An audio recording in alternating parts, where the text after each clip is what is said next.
Yeah. There we are. What's up, potheads and political junkies?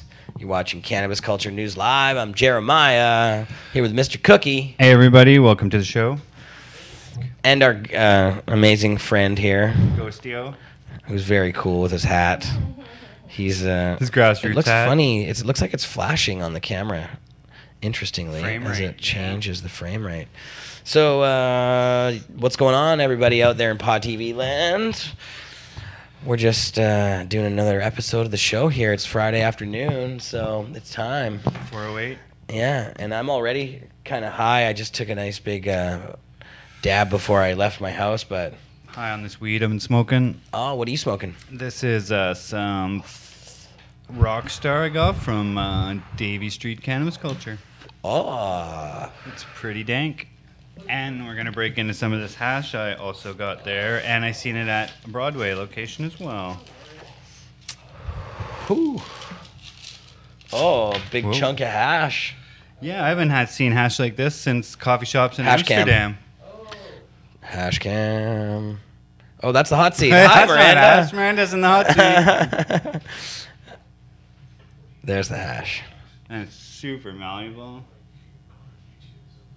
Wow. It looks like gingerbread.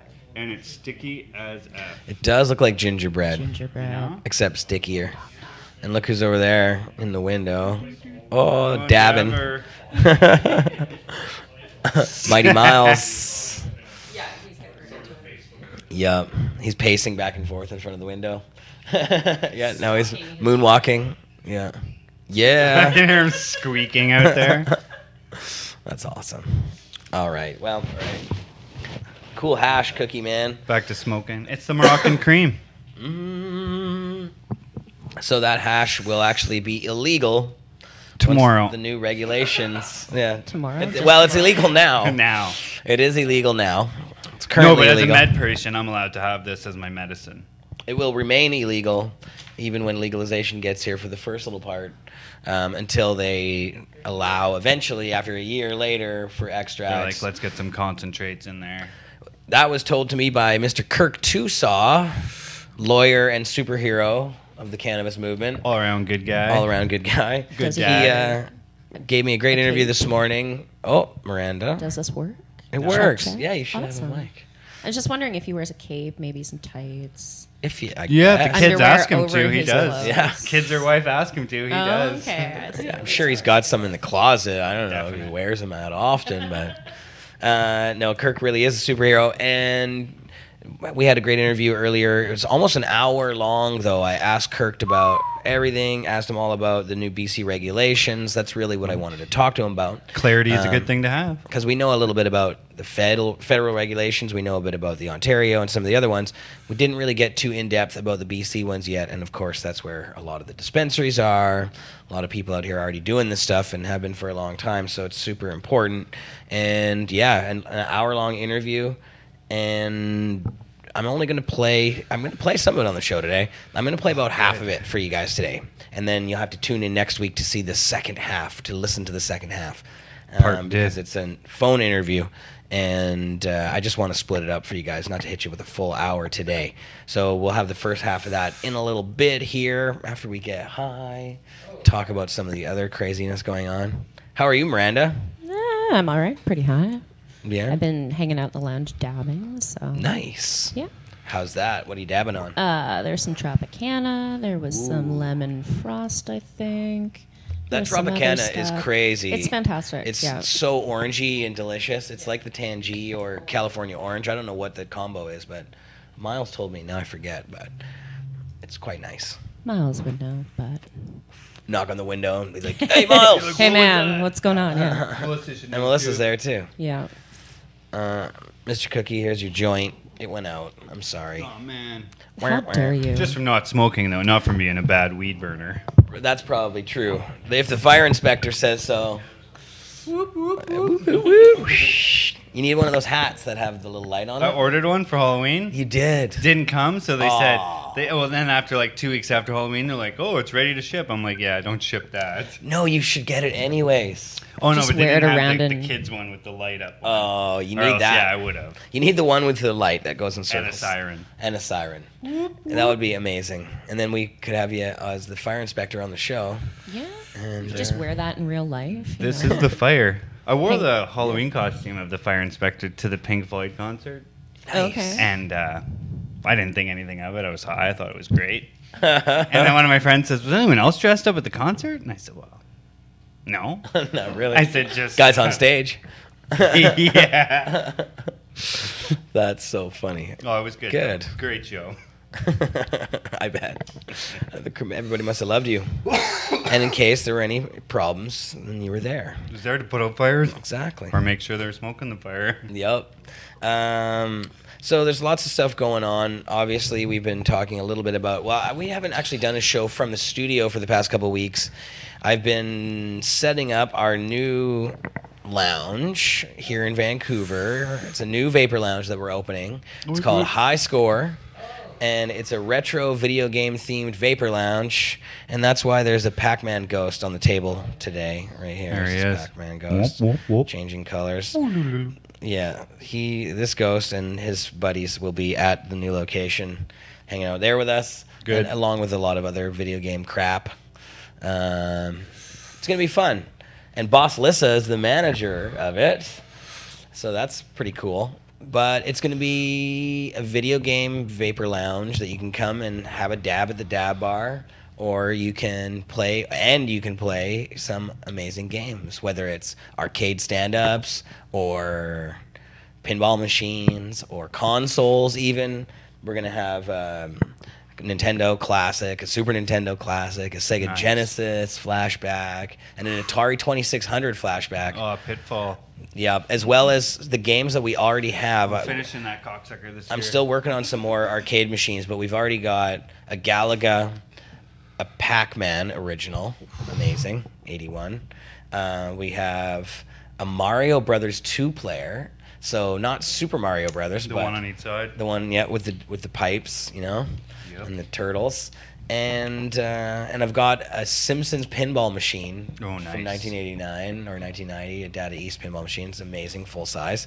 So we're gonna have video game installed? No, not that one. no. Well, it's got like a digital screen, but it's doesn't have a game. Okay. This is 1989. Oh yeah. Yeah, but it's in amazing condition. All of them are. I'm kind of addicted to the cabinets. We've also got cocktail table, like Miss Pac-Man style Nice. cocktail table. It's got 60 games in it. I will have some more. We're probably going to have a multi-K that'll have another, rather than 60 games, it'll have like 700 games in it.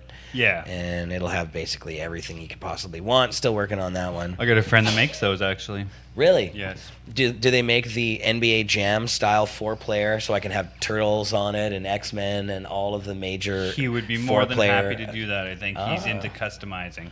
He's built a couple that are actually like 2 by 1.5 by like this. Cool. That sit on the table that have the full Oh yeah. panel. Yep. And you can play like all the games. So yeah, There's and he modded them so you can actually hook up like USB and a few things and the coin mechs to them still and everything. So There's a bunch of emulators out there that'll basically emulate any system you want. Yeah. Some of them do a better job than others, but These some of ones the are some of the classic, you can get a classic board like a made in China board that has all the games emulated on it. There's a couple of those that have been around since the 80s and they work pretty well actually.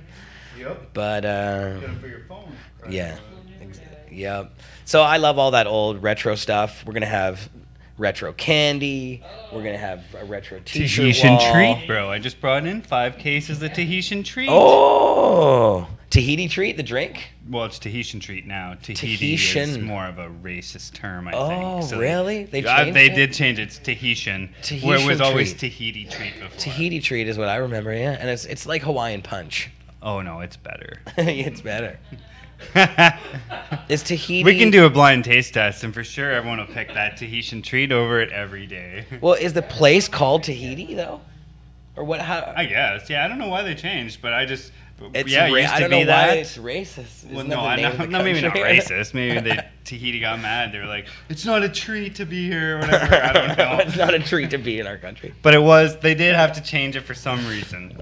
We should ask Google. It feels more grammatically correct to be Tahitian treat, so perhaps that's just what it was. Well, that They could didn't be. want to be called Tahiti Right. anymore. It's like Canadian treat versus Canada treat. right. Yeah. Although I wouldn't drink Canadian. You're a grammar dry. Nazi, though. I like grammar. All right, we won't use that. We won't use that. I'm not going to say I'm a Nazi about it. You guys, you can't use that as a joke anymore. I guess. Yeah, no. I'm It's like really Tahitian, actually bro. horrified in my lifetime that I can't just you can't use Nazi because Nazis are real people. I didn't realize this. I thought they were the villains in Indiana Jones movies. They are. Like they are, but they walk among There's still us. some around, though. So yeah. like I don't Sadly. feel like I can just casually use that term. I agree. anymore. My mistake. You're a Yeah. grammar stormtrooper. Enforcer. Touche. Touche. No, What's that the was silver one? What's the silver The girl? silver one, oh yeah. Yeah, what is her name? Lieutenant Phasma. Phasma. Fatima? Fatima. No, I think it's Phas. Yeah, I don't know. Have you seen the new Star Wars movie? Right? Yeah. I Actually? have not. No Oh, spoilers, please. No damn. spoilers. I have so far None of 'em? managed to avoid spoilers for this movie, and I spoil myself on everything. I've already spoiled Infinity War for myself. I don't really give a crap, but I still know nothing about Star Wars. In so Solo, please 25th. don't. Yeah. You don't about even the original movies? I've seen the original The movies. new one. I'm- So I hate to break it to you, but Don't tell me anything about. Vader is. Stop it. Yeah. Well, doesn't Vader essentially mean father in German? Like it was written right there, guys. Oh. This Little isn't- subtle this- hints. we're not into the words, so we wouldn't Oh, notice that. See. So as a grammar enthusiast, Darth Faja. well, it is kind of like fodder. Dark Father. Dark Not my Father. light father. Nice. There you go. There you go. Yeah. God bless that George Lucas. What a creative visionary. Yoda bless that George Lucas. The Yoda. Yoda. So, Mota. There was a raid. Mota was raided. Yeah, what the A raid on an edible producer named Mota. If many of the people watching this show will probably, know. yeah. We don't have a chat window up. I feel terrible. I've been pretending I've been answering chat questions all show, so. So pretend I know nothing about Mota. Mota is a local company. Yeah, they're a major edible producer. We're doing in lots of clubs. Okay. I guess they were based out of Victoria or just out of like Esquimalt there, and they had like a warehouse that they were producing this stuff in. And then, yeah, I guess it was just last week? Like the RCMP Yeah. came in and raided them. Yeah. What? Yeah, pretty sad. And they're like interviewing the neighbors and the random people passing by, and they're like, "Oh, we didn't even know that was going on there." And I guess like it was- every episode, I'm like, did they even interview new people? They were just got grab some. It was like clips. somebody complained, or it was complaint based, and it was a health call or something, and then the health people sent the police because they were like, "Oh, it's really big." That's kind of This what I is heard. bigger than what we thought. Yeah. That But makes sense. I don't think they're. I've reached out to the company to come talk about the incident, but I don't think they're into doing it at the moment. So Trying maybe, to regroup or do whatever they're doing. yeah, I think I believe they are getting their stuff together, and their website was offline for a while, and then came back, and then was off again. But I think they're just going to take a few weeks here to Little get break things back in skis. order. Let me see Smart if I to can- do once in a while. Well, Especially yeah, it after something like happens. that. Raids Yeah, are they're difficult. Good company. I believe a High Times Cannabis Cup winner. Oh, and here was the chat now. And look, we have Courtney and Brittany watching. Hi, Courtney Hey, and Brittany. guys. And Thomas. Thomas. And Miles is actually there. Miles has been both places at the same time. He's everywhere. looking at the chat and Yeah. he's in the thing. That's crazy. Trippy. Here, Chat let's was see him coming there. from Dun, inside dun, dun. the lounge. There he all is. the time. Can we see him chatting? He was just I there. guess He I have is. to kind Oh, of Now he's point. chatting with he's the customer. turning it off. There, nice. Yeah. So, It's actually kind of hard to do. We're gonna do hash bowls while we hash bowl. So what's up with the new regs? What's your take on them? Well, Little summary before we get into the juicy details. overall, I think the regulations are going to be painful. Depends. like we say, well, like Kirk says, and we do get into in the interview, Which will be shortly. which will be shortly. It's kind of split between two sides of things. There's the consumer and how they'll be affected, and then there's the cannabis business industry, how the people that produce the product and everybody else is going to be affected. So there's everybody out there, and then there's the people like us who are in the game. So it's going to be very difficult. Michael Jordan of the game. It's going to be difficult for the people in the game, I think. The consumers will probably have, eventually it's going to be, the access will go down, but overall access is going to go up. Yeah. Especially for the most people in Canada. We're lucky here in Vancouver and in even Toronto and Hamilton and other places that we have access to dispensaries. It's happy 420. Holy shit, 420. Happy 420. Hash bowl, Dun, right? dun, Actually, it's dun. 422. Oh, shit. We I missed didn't want to it. say No, anything. we got this. but- Wow, look at that glow. Damn, the camera just doesn't do it justice. Doesn't do it justice. No, it's so cool looking, pink and glow. Lucy. And made by Nico BH Glass. So, yeah, I think it's for the consumer, things will probably be better overall if you're measuring everybody in the country. For the people who are current producers and current dispensary owners and things like that, us, life is going to be hard if we want to maintain the quality and integrity of our product and what we sell. Like, for instance, the edibles aren't going to be legal at first. Illegal still. And same with topicals too, Topicals. but also extracts Hashable. of all sorts, any kind of hash. Although Kirk mentioned that one LP he's heard about is actually selling dry sift, but just calling it what? Scuff or something? saying that they just trimmed the plant down, so they didn't actually extract it. That's just trimmings. They just trimmed the whole entire plant away. Fine trimmings, it'd Yeah. be called. Oh, that's a good one. I like that. I would like your fine trimmings, sir. Yes. The finest you have. The finest trimmings. Oh, not that fine. Amanda's in the chat too, and she says Nanaimo has 27 shops now. Wow, that's insane. How many Nanaimo. people live in Nanaimo? I've wanted to go to Nanaimo and have a cannabis culture there for a long time. We've been looking into it. 85,000, 90,000 people in Nanaimo now? I Yeah. don't know. I good. haven't been back Something for a like while. that. Yeah. That's a lot. Yeah. I recently went into the vapor lounge that they have in the Globe down there, Right. and it was cool. It was like people just hanging out. It was like cannabis culture. It's like one of our lounges here essentially. Just smoking and hanging out. People just chilling and hanging, and everybody there was very nice, and it was cool. I was jealous. The building, I've been there, of course, over the years. It's been a strip club and other Oh, things. that's a nice building then. It's a beautiful building, actually. No, Not actually, 'cause it was a not strip club. No, but it actually is though. For some reason, I'm picturing like I'm an a old sucker building. for old buildings like Oh, that. that's why. Yeah. See? Strip clubs They are definitely very known fine for their in architecture. strip clubs. But the Globe is kind of an old Nanaimo bar. It's known. People have been going there for years. You could serve I Nanaimo was- bars in that bar. I was impressed with what they had going on there. Actually, yeah, we sat down and there was people serving the tables and stuff. It was actually really cool. Oh, nice. Yeah.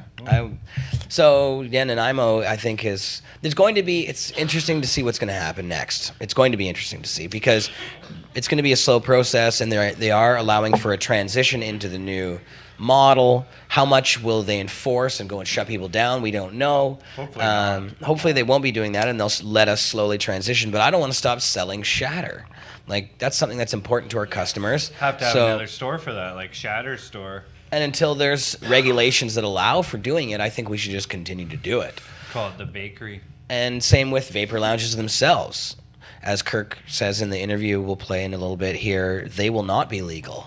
But that doesn't mean people won't still continue to try to. They're not legal now. Well, so and people are going to need safe spaces to consume cannabis, so it's not like that's Especially going if you can't consume it in your house or behind public. Exactly, Or... especially in Vancouver, there's nobody who's going to rush to change the bylaws so stratas can allow cannabis smoking inside. So obviously, you're going to need some place for people to go, and you can't smoke in public. You won't be able to smoke in parks. Like where are you supposed to go? You can't smoke in private vehicles in some spots. So it's a little Can't bit park and ridiculous. smoke, yeah. That's Yeah. because you gotta drive unless Exactly. you're parked in your driveway, I guess.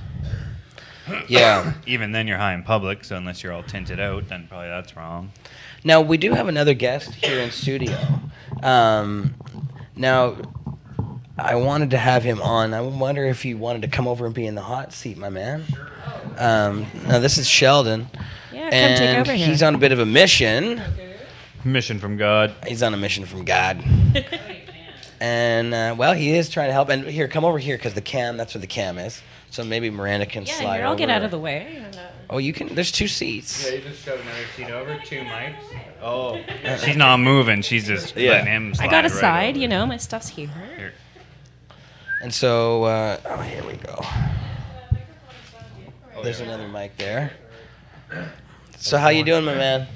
I'm doing well, thank you. Thank you for having me on. Yeah, for sure. So I wanted to have you on. Neil actually passed on your information, and I thought we'd have you on. So maybe just tell people a little bit about the mission that you're on. Okay, well, basically, I left Edmonton on the 18th of April, and I rode a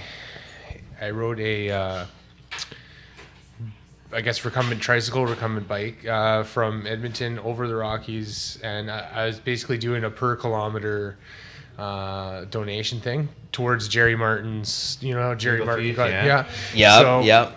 Our homie Jerry, who's he's in some trouble right with the now. law at the moment. He's in some trouble, and he needs some Looking help. at doing some time. And Unfortunately, yeah, exactly. So another marijuana flower crime. So basically, he needs all the help he can get right now. So that's what I'm trying to do. Trying to raise some awareness. I talk to a lot of people that aren't in the community, just like just people that are everyday folks along the way. You know what I mean? And I told them about what I was doing, and basically, I didn't make it all the way here, though. I did have to get picked up. Unfortunately, that was pretty disappointing. But I did make it. I made it about 1,000 kilometers. I made it to Salmo. That's pretty damn good, man. That's huge. And well, it's like, because I'm disabled, right? So I got a bad back injury, right? So it's not like one of the things I want to do is defeat stigma, also against us cannabis patients being like lazy and unmotivated and things like that. And honestly, I wanted to prove that cannabis is a medicine, because it is, and it got me off all the pills I used to be on, and and it got me, it increased my quality of life. You know what I mean? And that's what I wanted to prove. So. Well, yeah, and I mean, awesome. the fight is still going. Obviously, as we can see with Jerry's whole situation, the battle is still on, and the government is still trying to bring the hammer down on people that provide this medicine. Or that provided it. Yeah, exactly. So about that side of it, how you're trying to raise awareness for the whole thing, and tell us a little bit more about what it is, like the mission. Well, it's just to raise cash for the upcoming constitutional challenge. Yeah. Right. So those are expensive, obviously, as we know from experience, and so that's every little bit helps, right? So I mean, this is not going to raise a lot of cash, but we are raising some, and I don't know. It's been a challenge, right? Because there's been so many of these challenges. It's hard to raise money anymore, really, and right. You know what I mean? So. And so if people out there in internet land or who are watching want to help, do you guys have a website anywhere? How can people contribute? Do we have something set up? So there is a GoFundMe, actually. Yeah. So basically, what I've been asking people to do is if they're going to donate towards this ride that I'm on, they just mention the ride when they donate on the GoFundMe, just to get a tally of how much it raises or whatever, right? But Nice. But it's also going to bring people to the GoFundMe page, right? And then everyone has a story on there too, right? You can leave a comment or whatever and tell your story kind of and why you're supporting the cause, right? So. Well, maybe we can get Anil to put the link for that GoFundMe in today's show notes on pot.tv. Yeah. So that the people that are watching, if they can't find it, do you know? I guess you just type in Jerry Martin. Or is there King of Compassion? King of Compassion. So yeah, and if you can't find it, then Anil will throw that in the show notes today. Shout it out. Just go to pot.tv and you can find a link under today's show. Anil is helping us out there. He's posting today's show, and Anil will be taking over the production duties for Boss Lissa because Boss is now headed to high score. So everybody's getting everybody. Oh, and Jerry's actually watching the show right now. Hi. Hey Jerry, what's going on? Yeah. What's Yelling up, at man? you, Good to Sheldon. see you, brother. Yeah, these guys. Oh yeah, he said Sheldon. What's going on? Yes, and lots of chat. Not yelling out at you. there. Yeah, thank you to all the people watching the show and all the people in the chat. Very Joe cool. De La Cruz. Yeah. I don't know who that is. So, yeah, man, there's a lot of soldiers out there still under fire right now, and it doesn't look like, of course, with these federal regulations that they're not going to get rid of the criminality aspect. So, the flower criminal networks will continue. Lame, but good. Yeah, it's good they'll continue, I suppose, but Well, lame that we have depending, to if fight. the government puts out fire weed all the time, and everyone's just like, "This is awesome and good," and there's nothing wrong with it. Yeah. Whatever, that's pretty good. But we know it's not going to be like that. Like beer, just recently beer got good. Before that, beer was shit. Just like piss. Like, you They're know- like, "Here, man, we got 2 kinds of piss, And that's what they've 50 been and doing. Labatt's. You want that?" Exactly. Yeah, it's like been swill for years, Ugh. and now you can get craft beer finally after how many fucking years? But we're not. I don't want to wait that long for craft cannabis. A lot of years, I'll say. I just can't imagine the alcohol industry with like a couple of government strain or like brews that you could only get from a certain couple of companies. It just baffles me, and I'm not saying that cannabis and alcohol are the same, obviously not, Yeah. but it just seems very draconian though. It was like that though, actually. It was. It was way Yeah. back in the day, and how well did that work? Not Yeah. very well, and it just seems very frustrating. Sadly, it took a long, long time for that system to be turned into the one we have now, Yeah. where breweries are allowed to sell to local people in their area, a certain Yeah, the proximity. craft brewery and stuff. Yeah, that's a new thing. And unfortunately, that model has been turned down. BC will not be doing that. All of the cannabis in BC will be purchased by the government and maybe even warehoused by the government before it gets sent out to the individual dispensaries that aren't even allowed to be called dispensaries. Cannabis stores, you can't call them dispensaries because they don't like the medical connotation. Weed shop. So weed all store. of these places that have spent hundreds of thousands of dollars in branding now have to redo all of that as well. Oh, And yeah. have to Oh, get yeah. new business licenses, and it's such an obvious Yep. cash grab, and ugh, It's not even. ugh, you they're not- guys. Even some have been called a dispensary for like 10 years now, and they can't be called that. It's ridiculous. Yeah, it's not. You're not allowed to call it a dispensary, and it's not supposed to have anything to do with the medical community, which is kind of wrong because some dispensaries are going to want to stick around, and we actually, Kirk and I, get into some of that stuff about how those people who want to continue to sell medical marijuana, if there's any protections for them, things like that, which I'm not What sure. about the medical person on a medical level, I wonder? Still covered, I guess, under whatever license they have and stuff. Right. Well, you as a consumer, yeah, you're protected as a medical marijuana patient through Health Canada, and you can grow if you have a license to do that as well. That's not going to change, or at least not going to change right away. You can't let anyone see it still, But it's all the same thing. You can't. There's no legal dispensary for people who consume medical marijuana right now. You have to order it from these idiot LPs. They're selling And half it's all poison. mail order, and you can't check it out before you buy it, right? And it's Yeah. tested after. If there's a problem, then they might test it. Oh my gosh. And what I'm hoping is the LPs will start to get better, and that Yeah, me there'll too. actually be some really great ones who are producing quality stuff. And you know what? I'm sure that is going to happen. And There is some out there, It may I'm sure, already that be are, happening but now. there's some Yeah. that aren't, you know? Yeah. So it's like, I would say that the last time I saw Broken Coast stuff, it was pretty good. I was pretty impressed with it. But that was, the time before that I saw it, it was terrible. So, I guess eventually these guys will get it right, and there will be LPs that are selling quality cannabis, and that's cool. I don't have anything against the LPs themselves. I don't think it's the model that's being built that's well, when not, they go against they're other putting a gun to shops, them. like just Right. if you got good weed, you'll make money, and that should be the way it is with the LPs anyway. Right. Like The if they LPs, knew, oh, we always had fucking like fire weed or something. Well, people are just gonna automatically go to that LP and keep buying from them because they didn't have no recalls. Their weed's fucking good. Yeah. it's not that expensive or whatever, you know? Yeah, if you have good even if weed. it's expensive, that But doesn't to matter. shut all the private players out just seems ridiculous. Like, absolutely. Monopolies let's are wrong. encourage competition, right? Yeah, monopoly Well, building that is can wrong. make their quality be shitty because there's no other competition. So when the quality's there, Exactly. then they're like, "Fuck, we got these guys growing better weed than we do. We got to end that." But I don't think the LPs have been doing that for a while. No, no. You know, it used to They're be doing that it good. was these guys, you know, the Tweeds and the Cam Batleys and these guys out there were calling for the arrest of the people running dispensaries. They were obviously lobbying the government to go after us, and I think they had a lot to do with.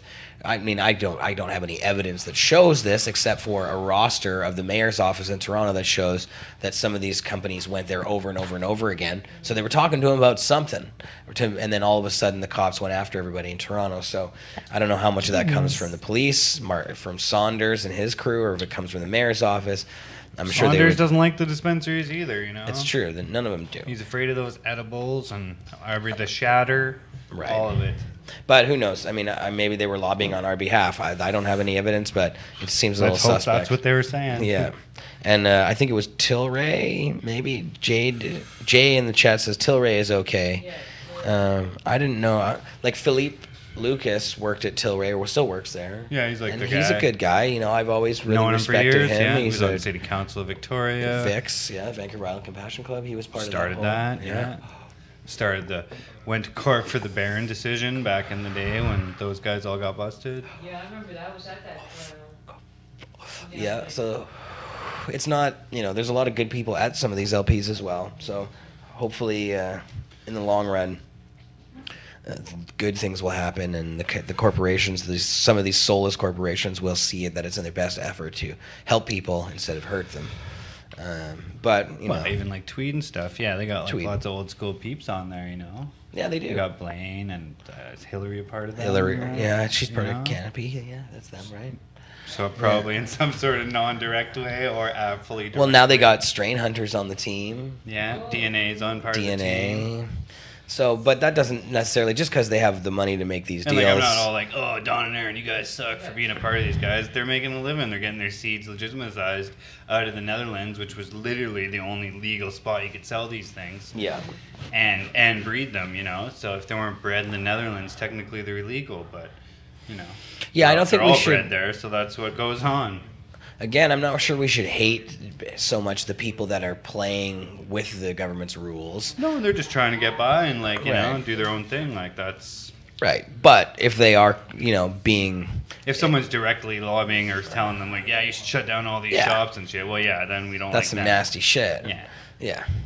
But, you know, and some people out there and people That'd be have like the criticized, crappy like, growing LPs. the fact that there's former police officers or former liberals or whatever. I don't really care who it is, to be honest. Like, it is a little hypocritical of these former officials to go over after, you know, for years profiting off this war on our community. Now they're going to profit off the community itself. So it does smack of a little, like, you know, leaves a little bit of a bad taste in mouths, I'm sure, of mine in particular. Same.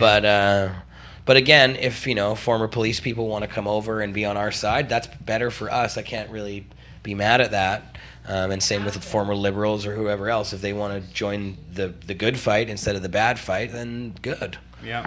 You know, I'm happy they can. And you know, I guess maybe it's not easy when you can't make money doing something. I guess when you can make money doing something, a lot more people are willing to do it. Yeah. So one of those things. Well, and they kind of know how much money's already there to be made, so they're just like, oh, we need all this money and stuff. Like, Yeah. especially from like the stupid cops side of things. They got cops working with them. The cops are still selling, when they bust people, they're still like saying weed's like $10 or $15 a gram, which we all know it isn't even that. Like, so it's like, come Not on even now. close. Right. So they're Well, it depends. They're probably on the financial team of those LPs, telling them like, oh yeah, $10 or $15 a gram, boys, we're good. Yeah. Well, and that's Freedom the other. 35.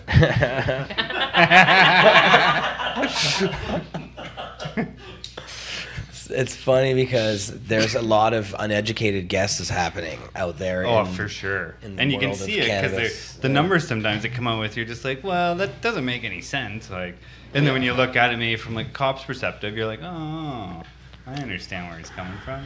$15 a gram. And I keep, I just see where we're going, and where we're going is there's going to be more LPs, and a lot of them probably will be good. And I'm hoping what happens is, rather than having to constantly fight, I hope that everybody can become LPs. That's what we little want. LPs grow killer weed. You're just like, here's the fire, boys. Fucking from my farm to your rolling paper. And as long as it's still a quality product, that's a good thing. If they make us, through their regulations, do things to the product to make it nasty and bad, Like, then if that's they make bad. us all irradiate it, well, fucking, there's gonna be black market pot. Sorry, like, Exactly. I won't be smoking the fucking microwave stuff. No, it's not good. Now, there's I was gonna bring this article up, and I thought, Bring it up. there's a couple. There's some funny. I don't know if I should even bother though. Aw. I guess Really? now we have You to, can't don't just we? tease us Fucking like it's all like- that. All right, so there's Oh, some. BuzzFeed? It's like blue Yeah, What? or it was Van City Oh, Buzz. I know what you're looking Yeah. up. I know exactly what you're looking up. Yeah. Van It's City. not Van City Buzz. It's Daily Hive. Oh, it's Daily Remember, Hive, they that's what rebranded. it was. You can rebrand, but it's all the same stuff. Sorry about that, everyone. And it was. Yeah, you're going to bring up this opinion piece that was written on the 14th of May, I believe. Yeah. It was disappointing. That's maybe the most judicious thing I can say. It Yes. felt maybe as a not so veiled criticism of some very specific people. It's mean. It's And mean. But the reason that I'm bringing it up is because I liked the response to Yeah. it. So. Oh, you the know, response was great. the so. response was great. The so- paper's nice. The paper in the picture. Yeah. Yeah. Here, I'm gonna 30 get. nails, though, eh? Bad. Right. Here, it's gonna go black for a second while we get a screen cap here. Better not be girls' fingernails there. Well, whatever I guess it can be. Better not be a guy's fingernails, I should say. It's a tiger's fingernails. It's a tiger. 'Cause, right? Tigers are totally reefing on reefer. Opinion. the- It's time we find better voices for cannabis or Canadian cannabis. This is Trevor Dueck at Yes. Grow, which is a Daily Hive thing, and which you can't see in the picture, but if I push this down, can you see it? No, it doesn't let me. So, but yeah, this is. It's kind of a mean little thing here. It says it's time for the cannabis community to grow up. Well, most of us have. Most of us. We're Us? a diverse group. The problem is anytime cannabis comes up in the news, both the national and local media get the same three people to give their opinion. Somewhere Interesting. within their diatribe, you hear a good point or two, but it's usually sandwiched between conspiracy theory and over-the-top sensationalism. It's not a good look. Oh, gee. With no specific examples No cited. examples cited. I know it's Curious. pretty. It's so almost like we'll get you into can't- how hacky this is in a Yeah, okay. couple minutes, but especially since so many of us would really like to see the industry evolve and be represented by the adults in the room. Unfortunately, too much airtime is given to people who don't represent the common cannabis user. Most cannabis users are not retro activists stuck in 1994, prophesizing it should be legal for people to smoke weed and drive, or that's a probably link. taken so That's far a out of link to context. Mark, actually, who was talking about how He their smokes and statistics. drives. No, how statistics show, and Mark is absolutely right about it. That statistics show that people who smoke cannabis, Or less likely to get in accidents. And it actually makes people better drivers. Yeah. The evidence shows that. So I know it's an inflammatory thing to say, but it's one of those things. So, yes, that's what Mark does, though. We can argue about impaired driving to no end. This is continuing here. I love craft beer, but it doesn't mean it's a good idea to abolish our drinking and driving laws because some happen to drive better under the influence than others.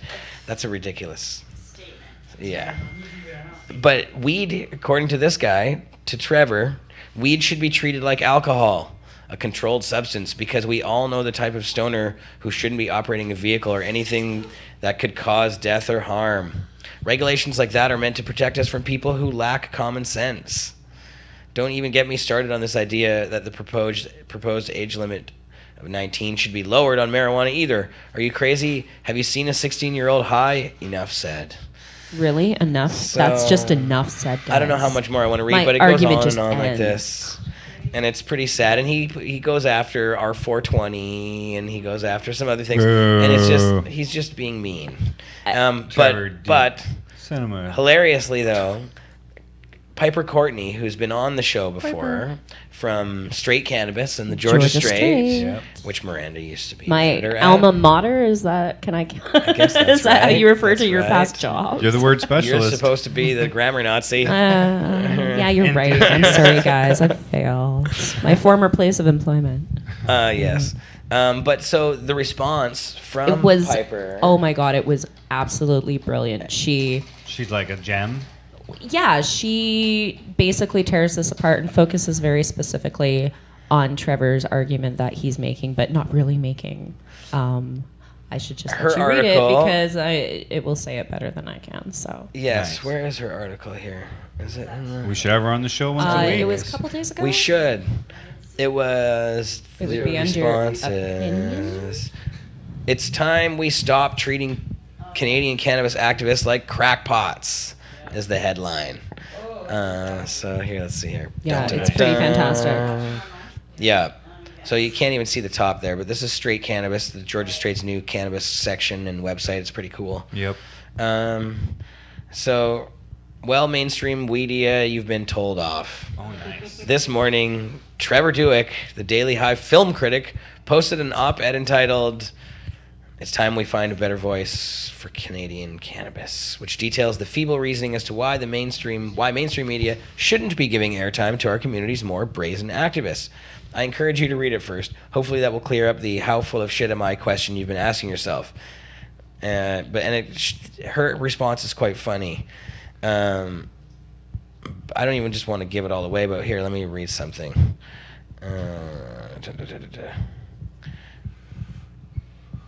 Oh, it's just good. I'm trying to find a good little All part good. here. Her answer is hilarious, and her writing is really funny. But she's just kind of picking him apart here. There's a couple funny lines that are pretty good, but Probably a word I should enthusiast too. have had this. Yeah. Our industry, and I say our as someone who's both an advocate and a professional in the space, is built on the merging of old and new. My least favorite conversation that has evolved out of the cannabis community as of late is the one that questions the place for the old school at the helm. So she says, I want to focus on the single salient point to which Dueck premises his Yeah. entire argument. There should be less disruptive, provocative activism in the mainstream media. And that right there hits it right on the head. It's basically, I Nail on the don't head. want to hear from people who I disagree with. And that's bullshit.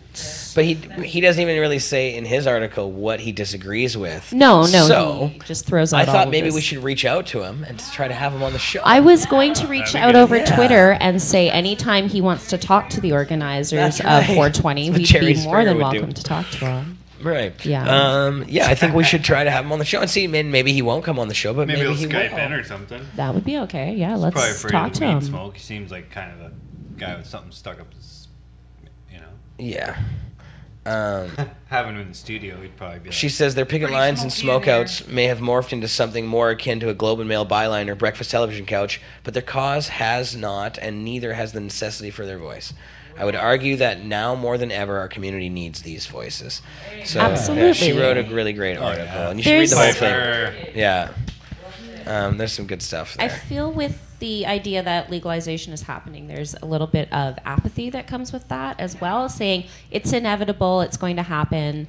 Why are you still fighting for this? And it's the battle hasn't even nearly been won. There's so many things that we have to get changed about this legislation. We don't even know if it's actually officially passed yet, do we?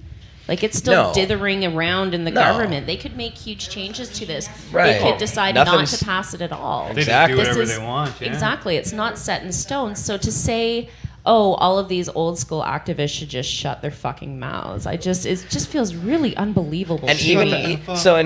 Piper even pointed out the little quote here about Mark Emery and what Yeah. he said about driving. And I'll just that was the interview. In criminal law, for example, the burden of proof focuses not on proving yourself innocent, but places responsibility on the prosecutor to prove that you're not. So if Mark Emery wants to say smoking pot makes you a better driver, the powers that be must prove that it definitely doesn't before they can get away with making a law to prohibit driving while intoxicated. Otherwise, we're going to have someone who smoked 3 days prior charged with drug-influenced driving because remnant THC showed up on a blood test. So, yes, if you prove Mark wrong.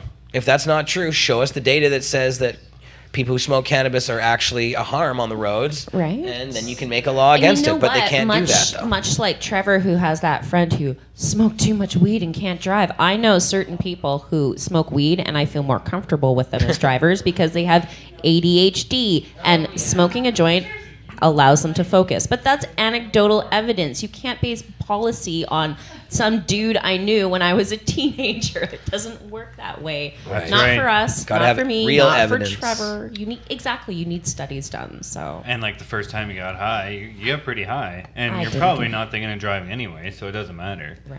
I remember looking up the trees, going like, "Yeah, that's awesome." Oops. I remember thinking Yeah. I smoked this joint and I didn't get high. So. I didn't get high the first time. Yeah, No. my other friends did, and then I was like, "Huh." We were doing bottle tokes, and I was just like, they're all laughing, and I'm like, I supposed don't- to feel it."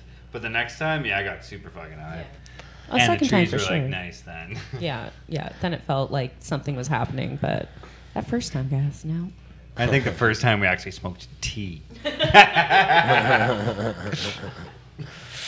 She also says here, these activists are not fighting for the sake of public disobedience. They're not paranoid, nor are they looking for a reason to pick a scab while it's healing. They're fighting because someone who needs medical cannabis to treat their chronic pain is going to have to pay an added excise tax. They're fighting because a 19-year-old who hands a joint to a 17-year-old at a party faces a permanent criminal record. Oh, fuck, They're she's fighting nailing because it. someone who needs to smoke cannabis to treat an imminent anxiety attack has to leave work, go home, consume, and wait an undisclosed amount of time before returning. Yeah. They're fighting because doctors are refusing to prescribe cannabis and instead handing patients fistfuls of Xanax and morphine. They're fighting because the government is going to control the entire distribution line between farm and consumer, effectively eradicating any freedom of choice. I can do this all day, she says.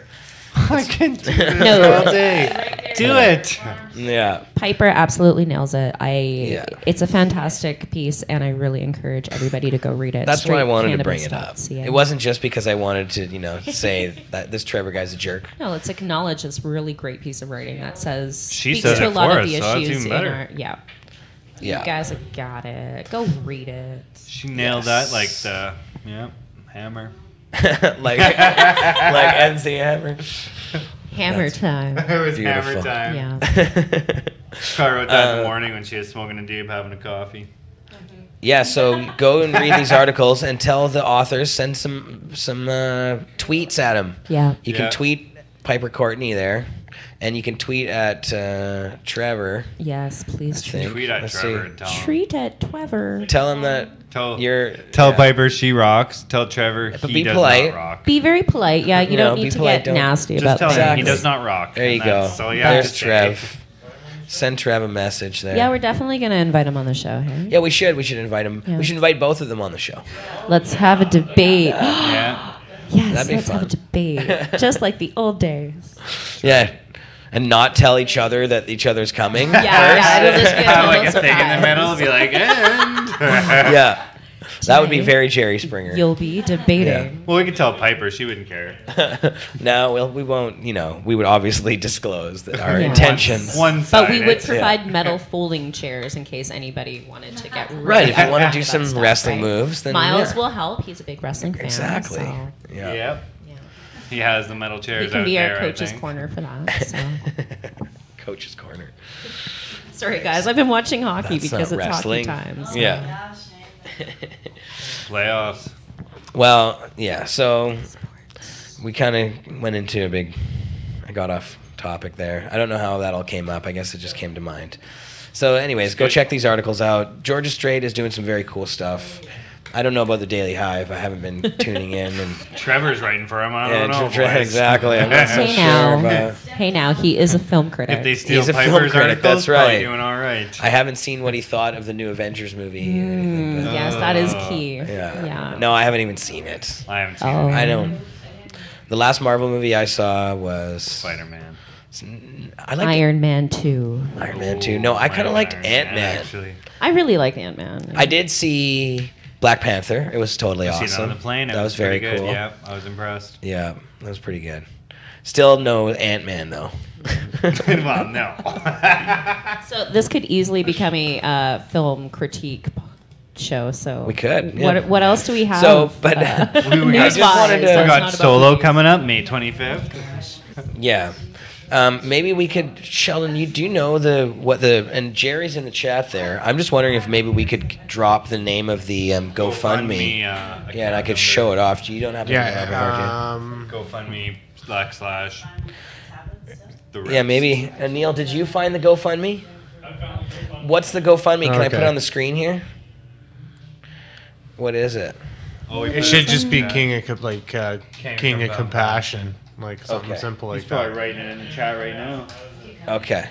Here it is. There it is. Biggity bam. Boom, boom. Let's turn. There's a Here cop we right go. there. Oh, nice. Dun, dun, dun. Oh, we'll get rid of this thing off the screen there. So yeah, GoFundMe.com/King of Compassion. That's how you find it. So they've raised 32 grand. That's pretty awesome. It's good. But they still have a long way to go on the goal there. Yeah. Not even half So of what they please need. go and so- donate if you can. Share it around on Facebook. Share it, yeah. Donate. Yeah, Every dollar counts. absolutely. For our cannabis community members who are under the gun, it's flowers versus guns.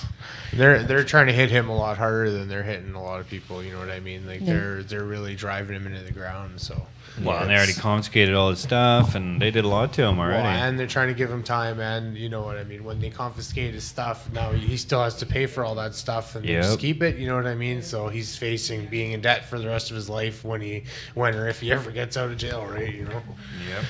Really, and Yeah, they were looking at, I don't know, like, Well, they're trying to just throw the book at him because Yeah. it's like and it's weird because you know that he gave a lot of money to the town, you know, that he got caught in. He paid for their pool, he paid for their kids' summer camps, he paid for everything around there. You know what I mean? And he helped a lot of people. And this was in Saskatchewan. this is in a small town, Saskatchewan. Yeah.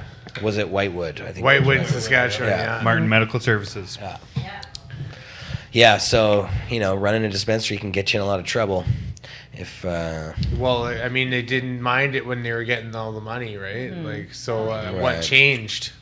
yeah, You know what I mean? Yeah, What they're not really there sticking up for him. It could have been like you guys said with the LPs coming after, lobbying the government to come after some small guys. Yeah, Yeah, it was right when the system was switching over. So yeah, and that wasn't. yeah.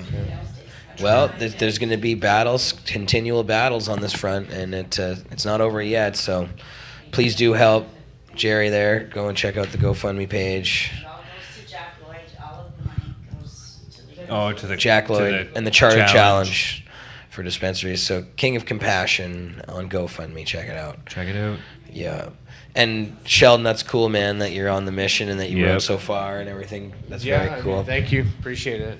It was pretty difficult, right? But cannabis literally got me through. Like it helped. Like it actually helped. When you're feeling like when I was the most challenged, it helped me get over the peaks and stuff. Literally, so Nice. Yeah. Good, man. Well, I think we're going to go ahead and play this. It's an audio. I was going to say it is a video, but it's just a still. So this is my phone interview with Mr. Kirk Tousaw. So Kirk we're Tousaw. going to play about 28 minutes of it. Yeah, it's a very slow cartoon with one frame. Change. Just one frame. But it's a really in-depth interview with Kirk. I'm not going to play the whole entire thing, so we're going to play half of it now and then half of it on next week's show. So, but there's a lot of great info if you're wondering what's going to be happening here in the province of British Columbia and how that is, playing out with the federal regulations. Listen to this interview with Mr. Tousaw. And we're just going to press play, so enjoy.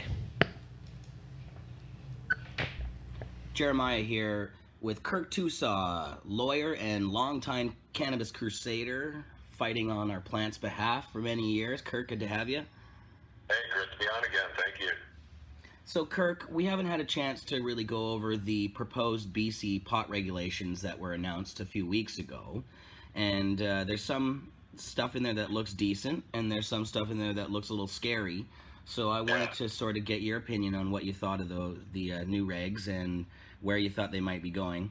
So I mean, maybe just the first thing we could do is just to go over some of the main points, you know, what the basics are of it, and then we'll get into the details. Sure. Yeah, so I mean, on the slate, obviously, there's some of the good things are related to, you know, the possession rules and things like that. You're allowed to have certain amounts on you. Some of the bad stuff would be some of the tight regulations that it puts on dispensaries and other modes of distribution. But what are some of the good things first, Kirk? Well, I mean, I think, you know, we have to recognize, as we always do, in this, you know, pretty historic time, that the main good thing is that we're having a conversation about how we're legalizing cannabis, how we're going to go ahead and do it, and not whether we should do it or whether it's going to happen. And that itself represents tremendous progress and a tremendous step forward, right? You and I have been talking, you know, for an awfully long time, probably longer than we care to remember, about the fact that we need to legalize cannabis.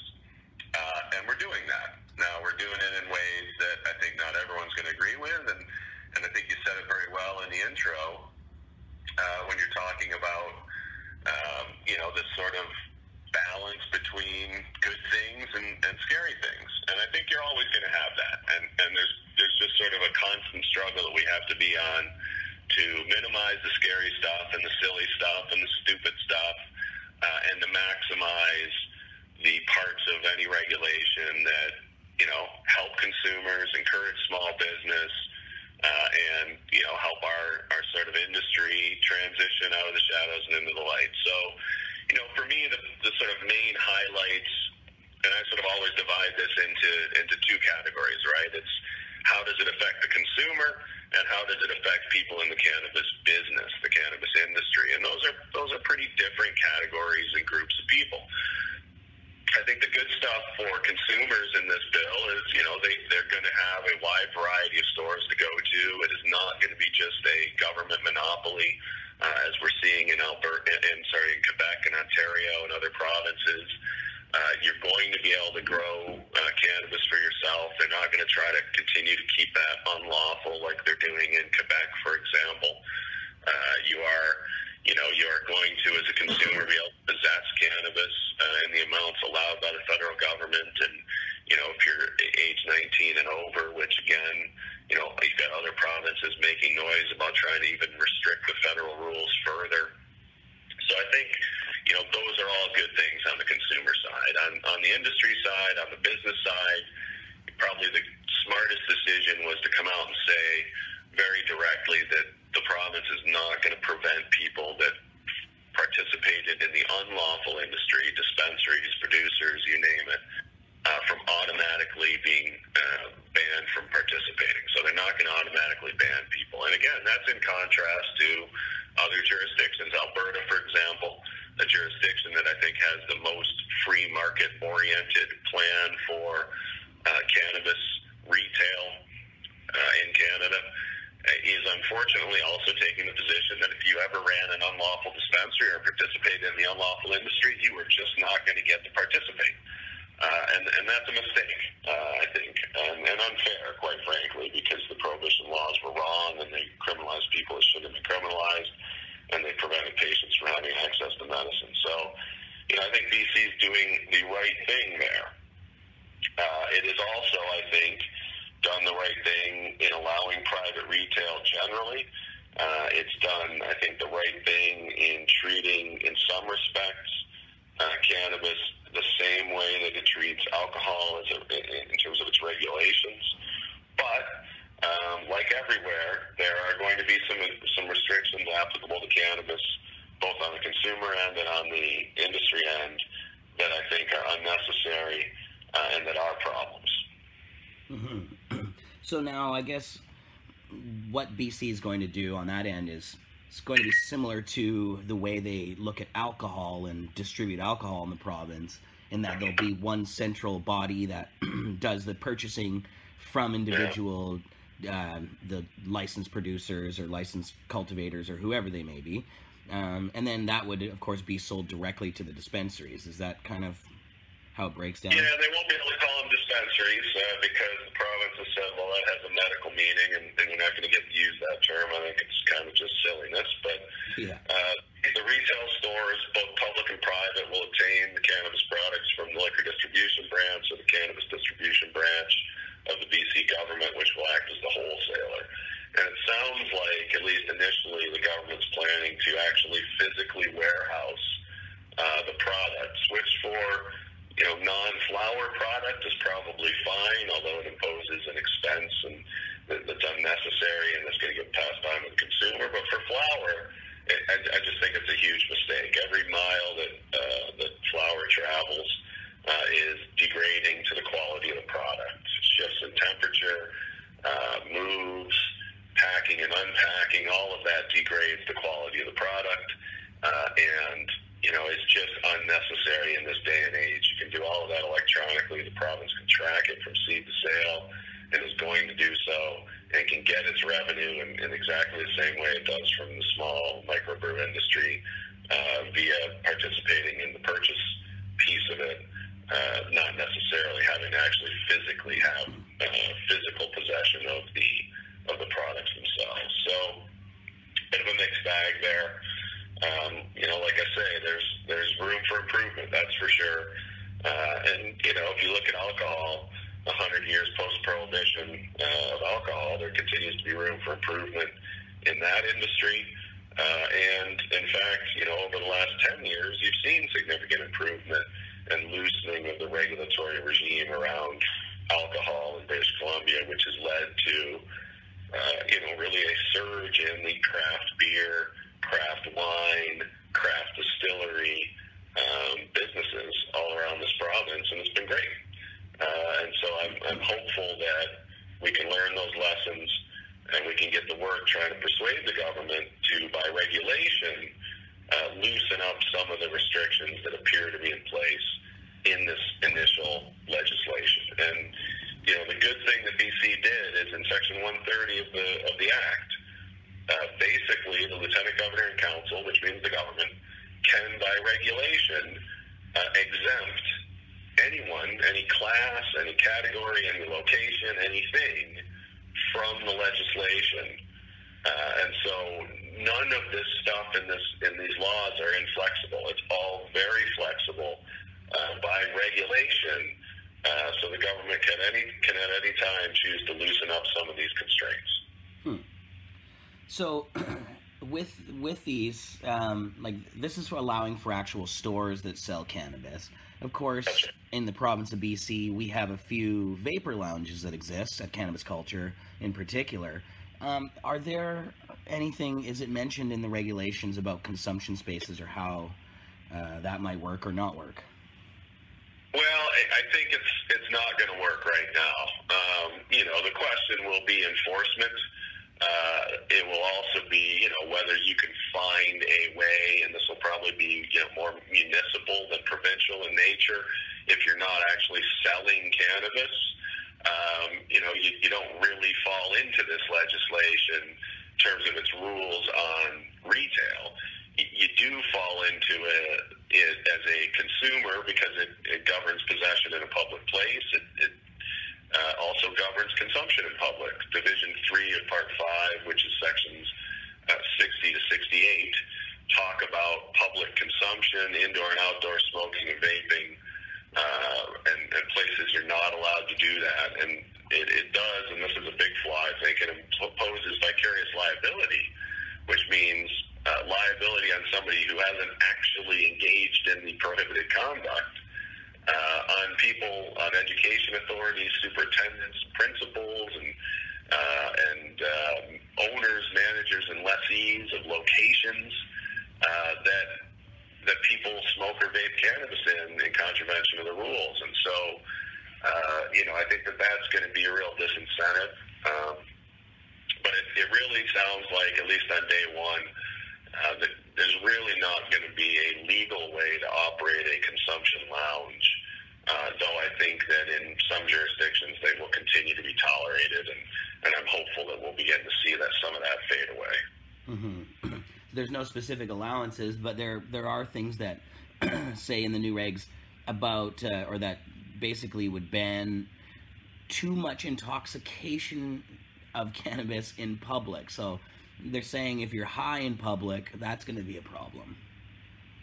Well, I think it's a little more nuanced than that, and that's only because there's a well-developed body of case law that's arisen in the alcohol context as to what constitutes intoxication sufficient to allow the police to arrest you for it in public. Because this rule is not unique to cannabis. You can't be intoxicated on alcohol in public either. A stroll through Vancouver at 11 p.m. to 3 a.m. On a Friday night might convince you that rule is not often enforced. Yeah. You know what I mean? But there is a well-developed body of case law, and basically it doesn't just mean you're under the influence or high or you've had a couple of beers and you're walking around. It means that you're intoxicated to the point where you are posing a danger or a public nuisance to yourself or to others. It is not just sort of open season on anybody that sort of smells like cannabis and has red eyes. That's not going to be the case. It will be, like all tools of social control, unfortunately discriminatorily applied, because that's the way it works in our society, and we have to work to change that in every context, not just cannabis. But I don't think this is sort of open season on cannabis consumers. The problem with lounges is really, at least in this legislation, is that you're not allowed to smoke or vape cannabis indoors, any public place, any workplace, any common area in an apartment building. And so, for example, would a consumption lounge that doesn't involve any smoking or vaping be lawful in this legislation if you weren't selling this product, if you just sort of created a lounge where people could come and drink cannabis drinks when they're available, for example? Yeah. I think that is permissible under this legislation. It may or may not be permissible by an individual municipality. So, I have no doubt that clever folks are going to find ways to creatively comply with this legislation, and I have no doubt that good civilly disobedient folks will continue to give people a public place to consume cannabis by smoking and vaping. And I'm hopeful that municipalities that allow that kind of thing will continue to tolerate it. Mm-hmm. Yeah, and like you said, I mean, with the alcohol law, you have to be causing some kind of a disturbance. But then again, why is it that, my question is, can't they just get you on causing a disturbance? Why is it that they need extra rules and laws against being intoxicated in public if they can just get you for, causing some sort of problem? Yeah, I mean, as a society, I think we have too many rules generally. But, the other side of that coin is, well, what does it matter if there's another tool if they can get you for the first thing anyway? Right. What would taking it away accomplish? And the answer is not much, because that tool of social control would still be there. I think it's, it's a little broader than causing a disturbance. People could be intoxicated in a manner that, poses a risk to their own safety with alcohol. Right. That's not the case with cannabis, obviously, although, there are certainly times when people are greening out and they've eaten a little too much cannabis typically. They're not going to end up dead, but they may have an unpleasant experience, and they may harm themselves as a result. And so, this rule would be in there to allow police to step in that situation. I have no doubt, like all tools of social control, there will be some enforcement of this, which is not appropriate, and will be, one hopes, dealt with appropriately in the courts if necessary. But I don't see police sort of going out willy-nilly arresting people for being high in public. Or they'll have to change the name of the drunk tank to the funk tank. Yeah, well, exactly. That's right. That's right. Put in some good tunes and maybe a couple of mellow places to chill. So, on that note, Kirk, driving is an issue for the new proposed regulations. Driving while high and nanogram limits, these kinds of things. What's going on with that? Yeah, I mean, the province is talking about, sort of mirroring and introducing this legislation to sort of do the same thing the federal government's doing with respect to driving while impaired by cannabis and other substances. The federal legislation seems to have stalled a bit. It was good to see Bill Blair come out a couple weeks ago and say just because the impaired driving legislation is stalled doesn't mean we're going to slow down on legalizing cannabis generally. So that's, I think, an appropriate response. Police are already trained to take people that are driving erratically off the road, and it doesn't really matter why they're driving erratically, right? It's about road safety at that juncture. Could be fatigue, could be cannabis, could be alcohol, it could be too much coffee. If you're not driving the car the way they should be in a safe way, then police are empowered to stop you and take you off the road right now, and I don't see that changing. Is it scientifically possible to test for cannabis in the way that they test for alcohol amounts and actually have that related to impairment, though? No, it really isn't. The science isn't there. It'll probably never be there. Cannabis, doesn't affect people in the same way as alcohol, and it doesn't affect people in the same way as each other. I mean, you and I could smoke a joint together of the same strain and take exactly the same amount in and have two very different experiences from each other based on, a whole bunch of factors, set and setting, our own mindsets going in, the setting we're in, how that particular strain and all its constituent components affect us individually from a physiological standpoint. A whole bunch of other things come into play. So I just think that we need to rely on police to keep our roads safe in the standard ways that they sort of always have, which is people aren't driving safely, you pull them over, and you make an assessment and you take them off the road if they're not safe to drive. And I don't, whether, again, that's by fatigue or anything else, I don't think it matters that much. I think we need to get off this idea that there's going to be some sort of magic test that says, this person is too high on cannabis to safely operate their vehicle. There is no magic test like that, and I don't think there ever will be. Mm-hmm. Kirk, on the home growing issue, BC is going to allow the home growing of cannabis, but there's some rules in there that are kind of raising eyebrows about being able to see the cannabis.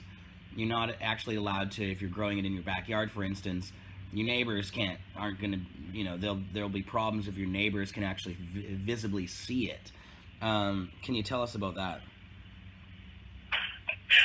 Yeah, it's ridiculous, is what I can say.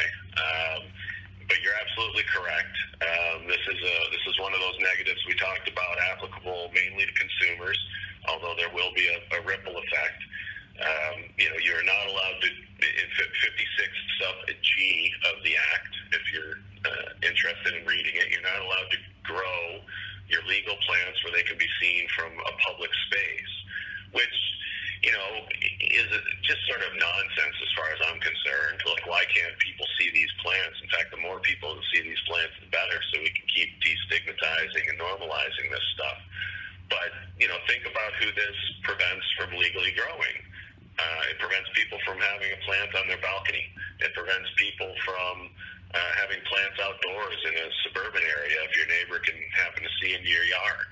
Even if you're living in a rural area and somebody's on a hiking trail, public park hiking trail, they can look, down half a kilometer and see your plants in the backyard of your farm property out in the middle of nowhere. That would be unlawful. I just think it's pretty ridiculous. I think it's in there for political reasons, not any practical reasons. I hope it's essentially not enforced. I think it would take members of the public complaining about people's plants. And I just hope not. Listen, if you have a problem with your neighbor's plants for some reason, let's just knock on their door and have a conversation with them instead of calling the police, right? I mean, I just think, the police have got better things to do with their time than essentially get involved in, backyard neighborhood disputes. But that is a problem, because that means, what happens? It incentivizes indoor growing instead of outdoor growing, which is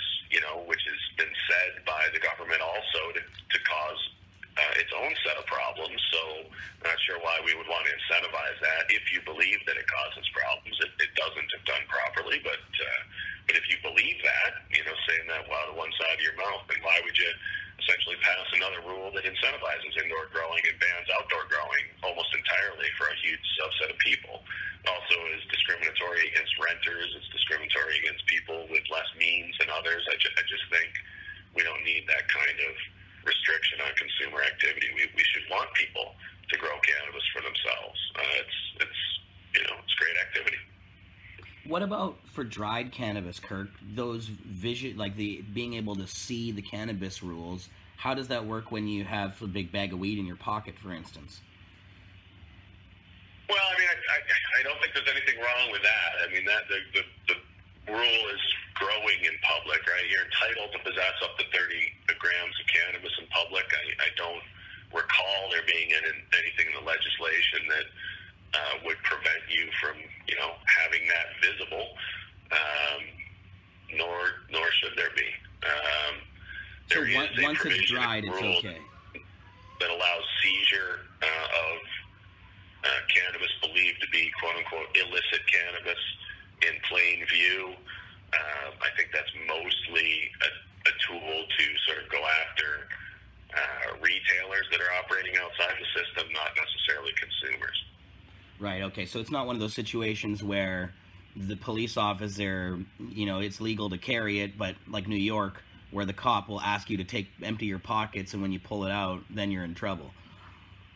Yeah, no, I don't think so. Okay. And, if a police officer asks you to empty your pockets, my response would generally be, have I been detained? If so, what am I being detained for? And what are your reasonable, what's the reasonable suspicion upon which you're detaining me? What criminal activity do you think I'm engaged in? And no, I'm not going to open up my pockets. I'm not giving consent to any kind of search in a polite, respectful way. But now, when you mention illicit cannabis, say if that particular cannabis was given to you by a friend who has a doing their home growing, or it doesn't have the packaging associated with coming from one of these legal sources, is that trouble? Well, that's part of the problem with why this whole distinction between so-called licit and illicit cannabis is completely unenforceable, because there's no way to tell.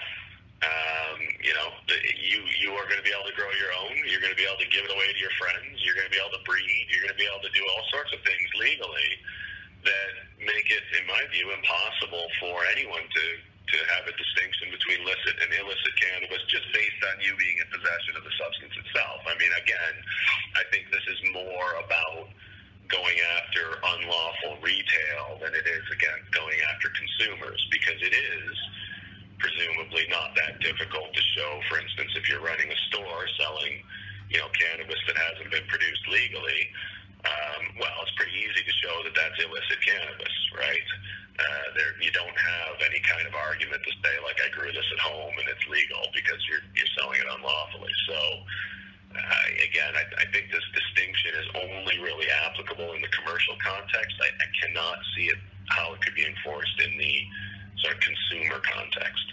What about this rumor I've heard of them spraying some kind of substance on the plants that would allow them to detect if they were legal plants or not after the fact with some sort of black light or something like that? I keep hearing this passed around. I've never seen anything like that coming from never seen any regulations, but that's honestly some of the things that are being talked about out there. That is one of the most ridiculous things I've heard in a while. Thanks for the chuckle. Look, it seems tough. The government barely lets you spray plain water on cannabis, growing it as a legal licensed producer.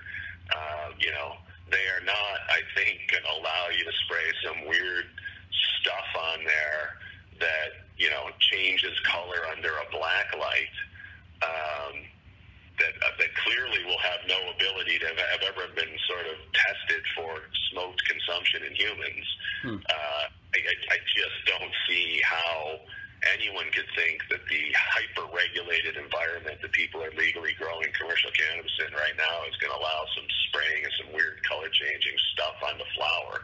Well, but hold on one sec, though, Kirk. Isn't there 21 sprays allowed currently on the LP level? They're all basically organic biological agents that have been used in agricultural production for a long time, right? Like they're not some weird color changing under black light stuff. But right? those substances are allowed to be sprayed on dried cannabis as well.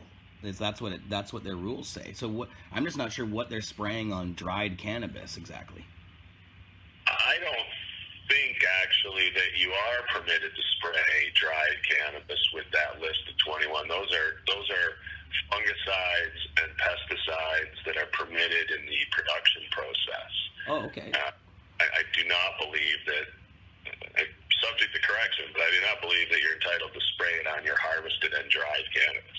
That was one that Fred... Nor, like, it wouldn't make sense to do that anyway. Like, what's the point of doing that? And then you're going to have residue on your dried cannabis, which will be detectable. And frankly, Health Canada is bringing in a system to test for residues of, and require testing of residue of all of that product, all of those permissible additives. So Interesting. You know, yeah, that's one thing that Freddie Pritchard has been really on top of. He has mentioned on my show several times that he thought that was they were actually allowed to spray some of them on dried cannabis as well. But I was trying to figure out what could that possibly be if it was real. But we'll look into that one.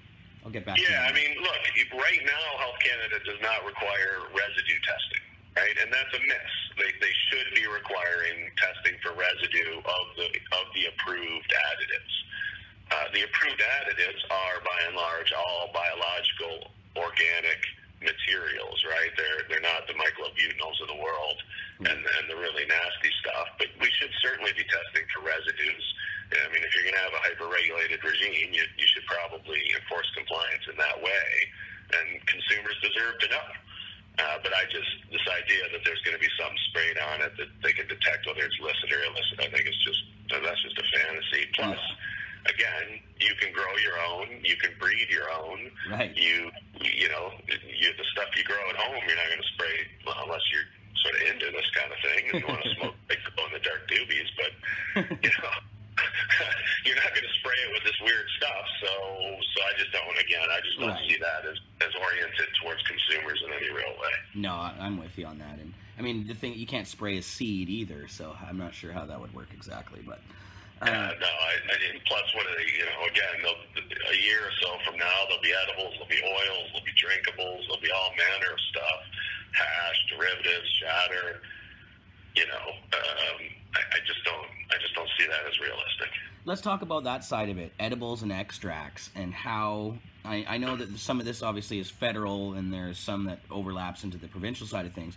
But what are we looking at a landscape? Like when we get legalization, whenever it comes, is it going to come with edibles and extracts? Or is that something that's coming later? How's that going to work? All right, so that's where we're going to cut it.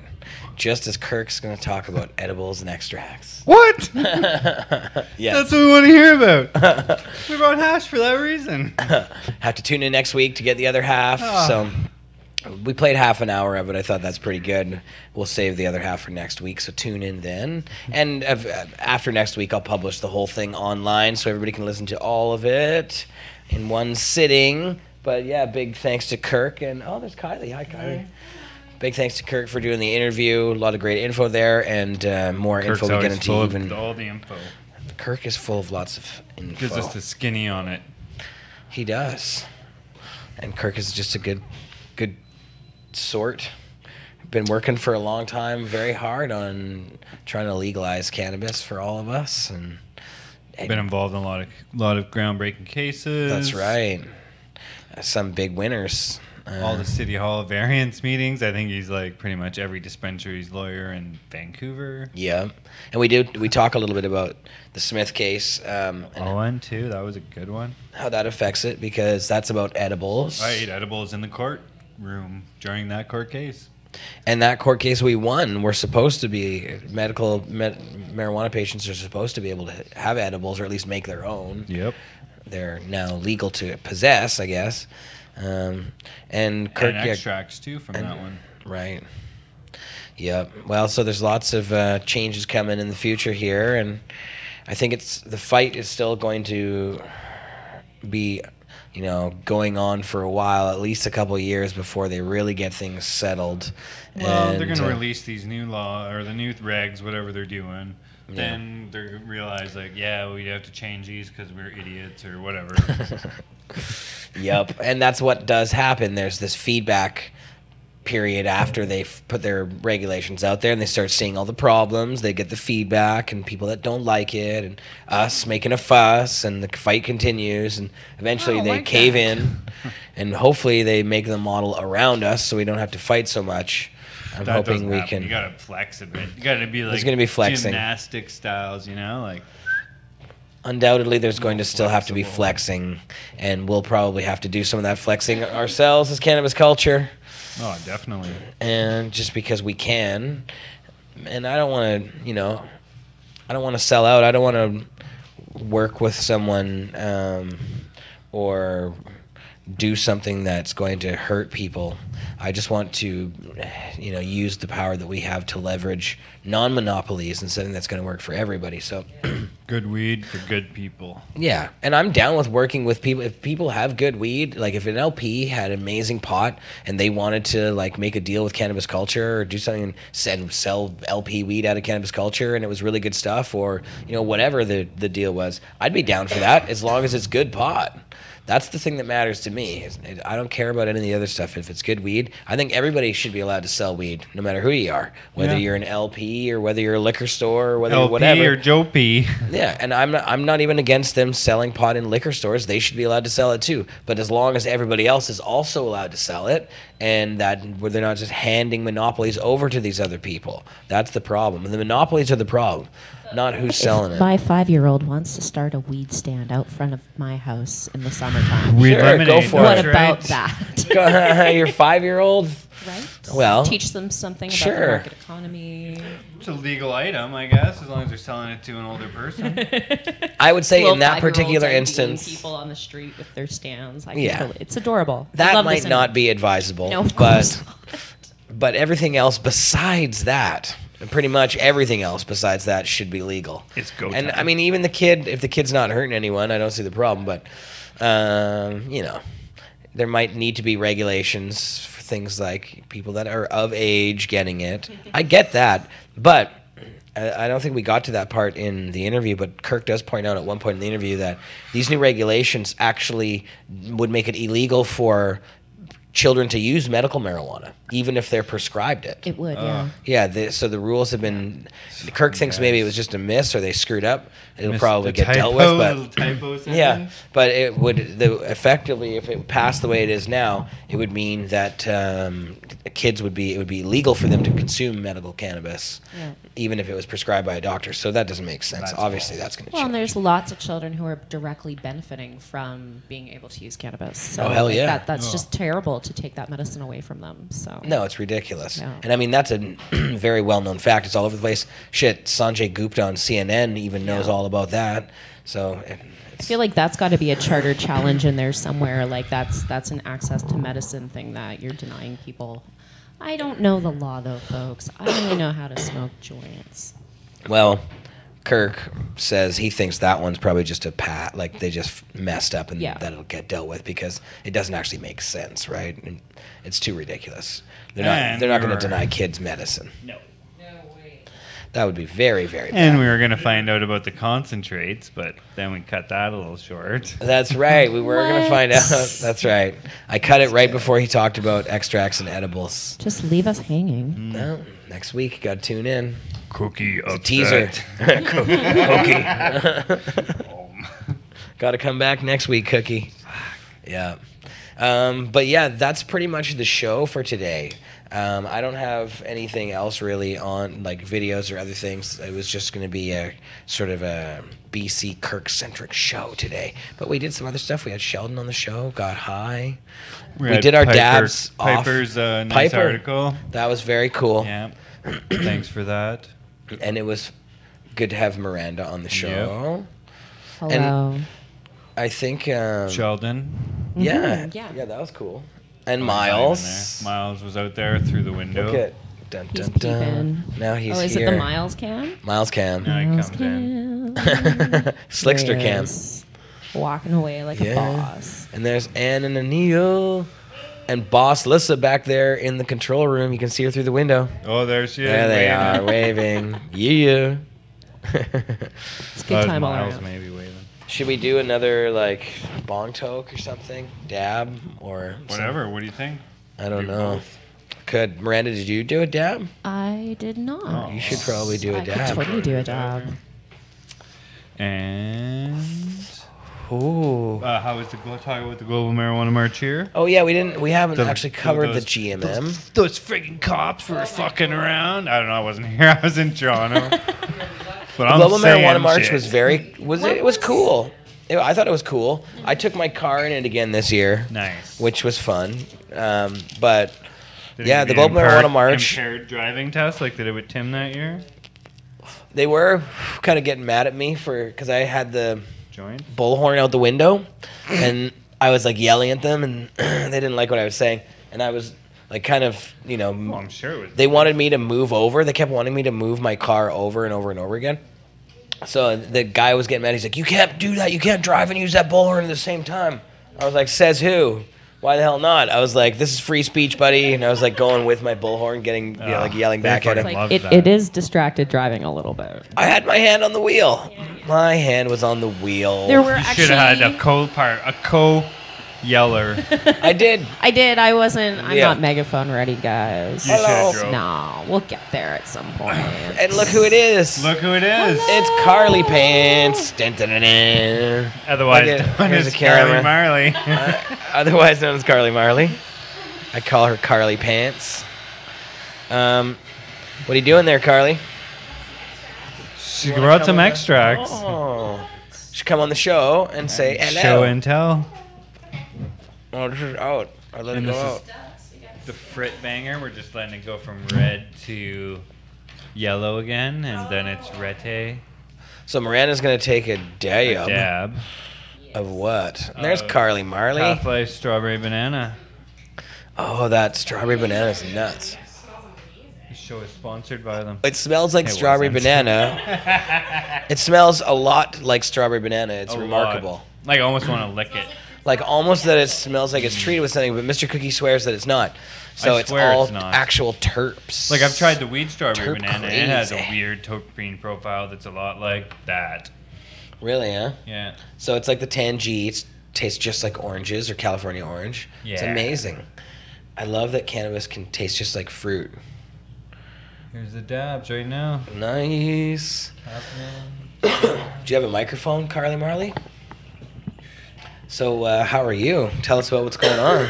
I'm good. I've been really busy lately. How's the show going? It's going really well. It's a lot of fun. The 420 Lifestyle every Monday on Pod 4 TV. o'clock. Yeah, it's a 4 lot p.m. of fun. Got lots of great sponsors. I'm not sure what we're doing this week, but we'll figure it out. It should be a good one. Nice. Yeah. Lots going on out there in the cannabis world. Yeah, we have some fun episodes planned for the future. Nice. And what do you think of the Global Marijuana March? We were just talking about that. I had a lot of fun. I thought it was one of the more successful years. I feel like every other year there's like way more like hecklers and pedestrians who get like annoyed, and people will give us shit for stopping the streets, and you have to kind of justify why we're there. Whereas this year there's a bunch of like random people joining in the protest with us. Like we always encourage them to. And when we went down to the nice. beach and I was giving out joints, everyone who's just sitting on the beach, normally they just keep doing their own thing, but they were all looking, listening to the speakers, going, "Yeah, I'll smoke some joints with you," and gave them all joints. And I was like, "Congratulations, you're participating in the Global Marijuana March. We're sparking up all over the world today." So it was a lot of fun. We got a lot of people to join with us at the beach, and I think that is really one of the big goals of the Global Marijuana March, is to get people who are kind of interested and know a little bit, really reel them in and put some more education out there so they understand why we need to protest. And I think that we did a really good job doing that. Nice. Yep. I was Dana in Beal. Toronto. You were in Toronto. Oh, how was the GMM in Toronto? It was good. I got some footage for you guys and photograph form and video, but I didn't bring it. Forgot. Jeez, Mr. Cookie. Since you guys are like the media sponsor. Yeah. Yeah, that's right. Chris that Goodwin. was Chris you. Goodwin did a live feed, I believe, He for the did. Pod TV. Followed Jody around everywhere. That's right. Cannabis Culture did Couldn't shake the guy. sponsor the Global Marijuana March in Toronto, and because we always do, Mark and Jody have led the march for years. Yeah. In Toronto, and out here it's Landlord who leads it. Landlord. And Jody did a good job this year. Mark was in Belfast or wherever he was. oh yeah, Mark was elsewhere, but yeah, Jody held it down. Yep, and there was a lot of people. They set up a lot of like Vancouver-style vending in the park with weed out and joints and dabs. And Right, it was like a freedom festival again this year. It was But nice. they called it Rise Up or something. Yeah. Yeah. It was a Rise Up rally. Rise Up rally. Carly knows because she was posting social media posts. So, about it. how many people attend the GMM in Toronto? Oh shit. 10,000 maybe do the march mostly this year. Maybe there wasn't that many. I don't know. Maybe there was only 7,000 in the march. But like usually there's a lot. This year there was a little bit less in the general march at the like Queen's Park where they set up like vending booths. I believe there was probably like I guess maybe like 100 booths there or something. Decent. That's not. Yeah. That's And they pretty had good. like 3 or 4 food trucks in the morning that were there, and then eventually the Were they cops- selling cannabis at the booths, or they were Yeah, just selling? cannabis. Oh, they were. Yeah, full Cool. of cannabis, dabs, fucking like jars of weed on the table, and like everything. It was nice. Nice. Edibles, Cool. fucking The full setup. the full Monty. There you go. Got to give it to Toronto for that. Yeah, I was pretty impressed actually.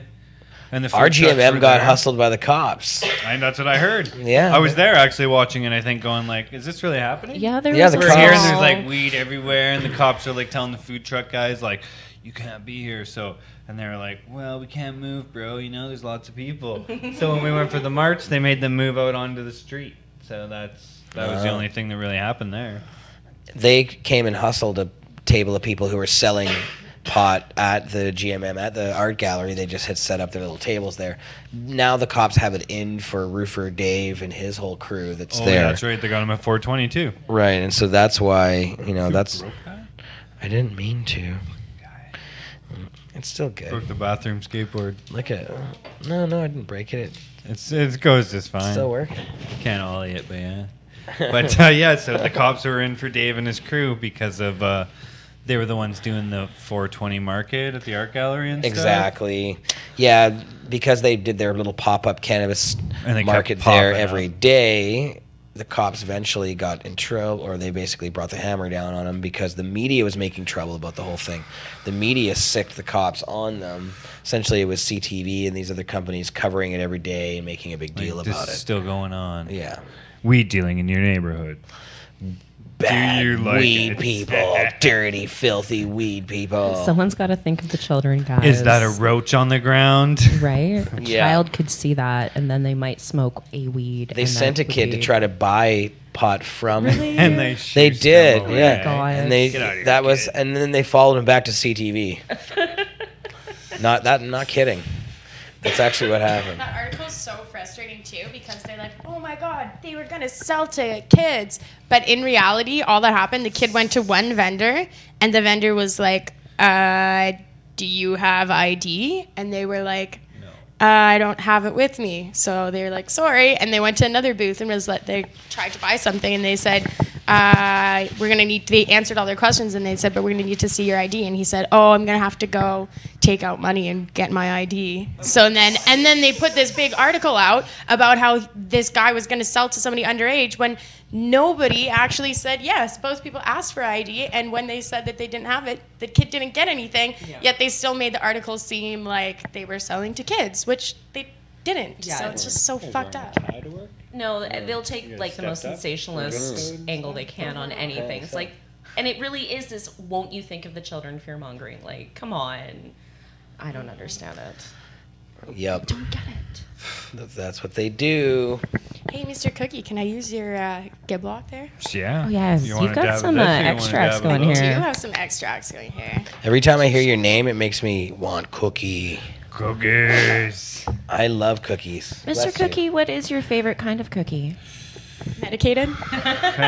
Yep, sometimes. No, but because you can't eat a lot of those, you know? The non-medicated ones are way better because you can just like cookies. Are you like an Oreo man or a Hydrox guy? No, I'm actually allergic to Oatmeal chocolate, raisin? So Oh. very limited, yeah. That's important to He's know. allergic to chocolate. No chocolate Mr. cake Cookie. for Cookie. But he makes chocolate chip cookies, though. I do, yeah. And you've never tasted how glorious they are. Oh yeah, I dabble. It gives me migraines, so it's not like debilitating. It's not like it'll kill me, but it puts you It's out. not debilitating. It's just a giant migraine. Or I guess, yeah, it's not like life-threatening, you know? It is debilitating. So, what's your favorite cookie then? You didn't answer. I do like the Oreo cookie, but... You like Oreos. Oreo. Oreos are good. But I can't eat them, you know? They're 'cause chocolate, that's like- too. Oh, it's pure, like, cocoa, too. It's like a Yeah. stronger one, too. It's bad. No, I go for, like, a Oatmeal cinnamon raisin, oatmeal. man. No, I don't even like raisins. You don't. I hate raisins. Oh, That's why my cookies are all oatmeal based, but they're not raisin. yeah, that's 'Cause true. I just tell people, yeah, I hate raisins. How about like those jam thumbprint cookies, which are just like shortbread with Shortbread jam? a little dollop. Yeah. Those are good. Those are always I like love from my shortbread grandma's house or something. Shortbread's, At, like dinner, you know, Thanksgiving or Yep. Christmas. Shortbreads are my favorite cookies. And I figured out this year they're actually really, really, really easy to make. Yeah. And they're excellent to medicate because they're like Yes. half butter. It's like Oh, yeah. butter and They're strong icing as F. sugar and flour, Oh, man, and we that's can't- it. We have to go So- get food. I used to make a thing called a high five, and it was hungry. a high five cookie, and it was literally like a little hand, and it was all shortbread, and it was like, you know, like I forgot how strong it A was. little hand. Did you have a mold for it or something? Yeah, it was like a Cookie little cutter.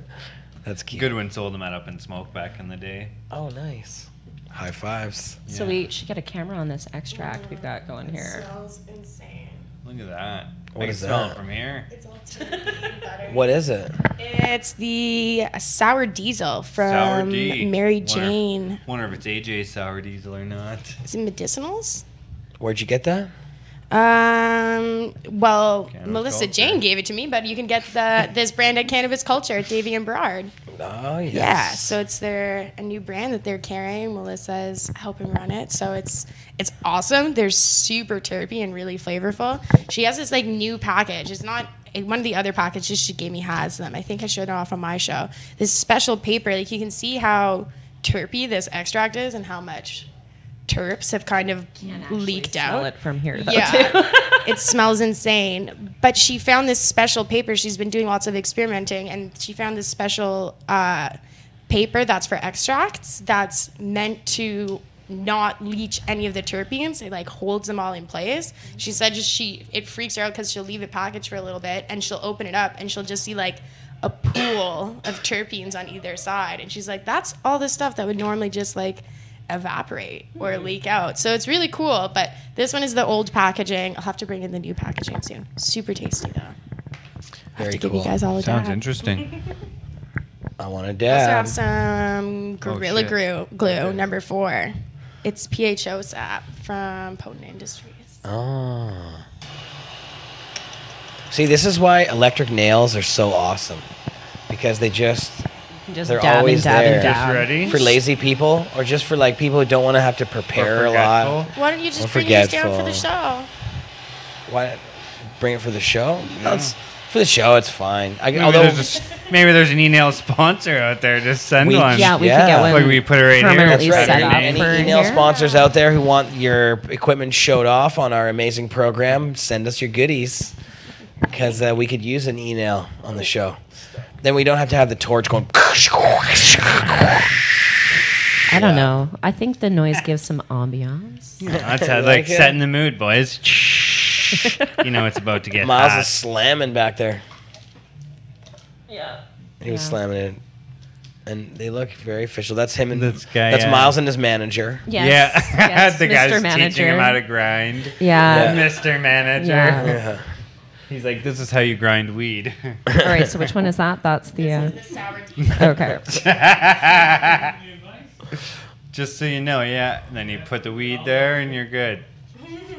You got that? And you wear a shirt like me and a tie. I like the tie. I don't know. It's good. I didn't know. I thought maybe that's what his style. Well, no, he had like a thing to do today. So. Court then. But yes, no, it wasn't court.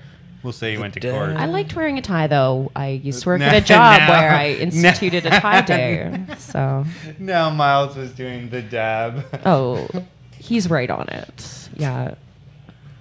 Oh, that looks good. Yeah, that looked terpy. It almost Not that you can see terps. Yeah, I could see the terps floating in the air. That's how thick they were. Like on a cartoon show. Yeah. Yeah.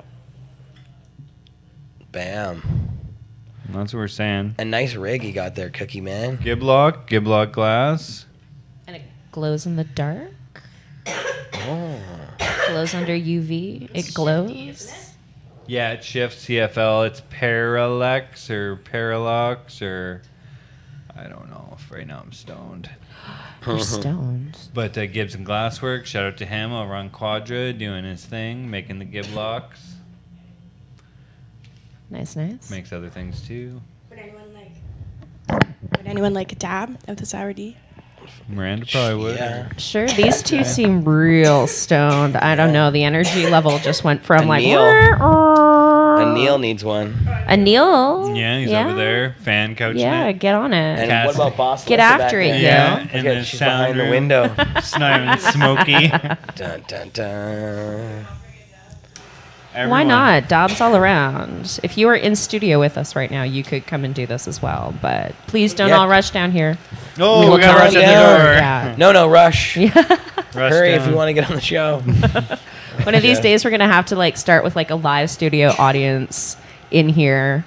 You know, people to go clapping. And, I could like, set up bleachers "Woo!" over there, Arf, bleacher arf, seating, arf, like three they do. three And we'll levels. be like, now That's everybody. a modern reference. Yeah, yeah. We'll be like, now everybody reach under your seat and grab the dab nail.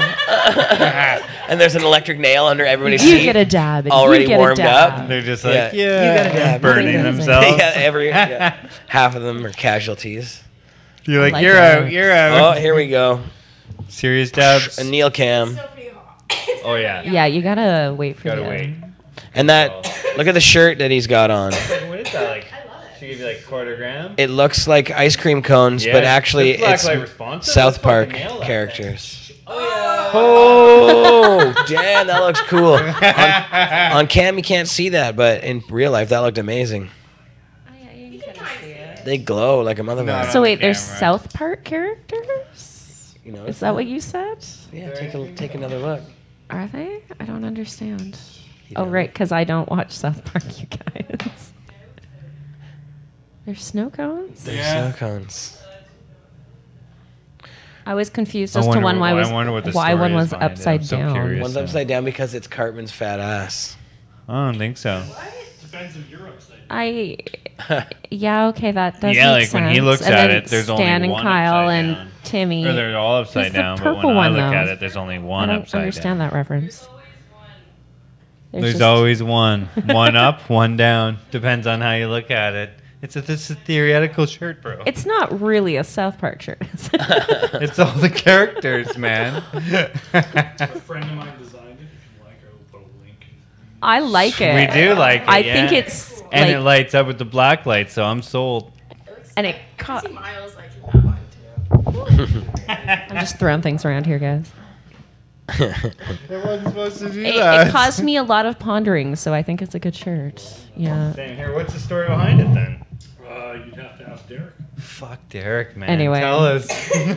He'll post us some information in the show notes. Yeah, we're that's already right. sending Exactly. him information notes.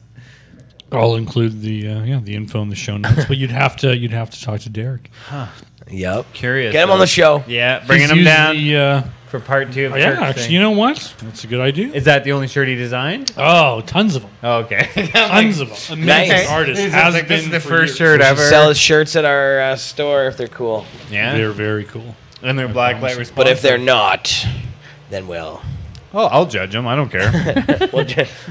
We can bring. I still, yeah, that can- I don't understand. That's what the how show you- can be. We can just sit You and hate judge the raisins shirts. more than migraines. Ah. If chocolate gives you a migraine, Yeah. but you don't like fucking raisins, so you hate good sometimes. raisins more than migraines. That's I love that somebody's fair. really been paying attention to this That's show. true. Yeah. yeah.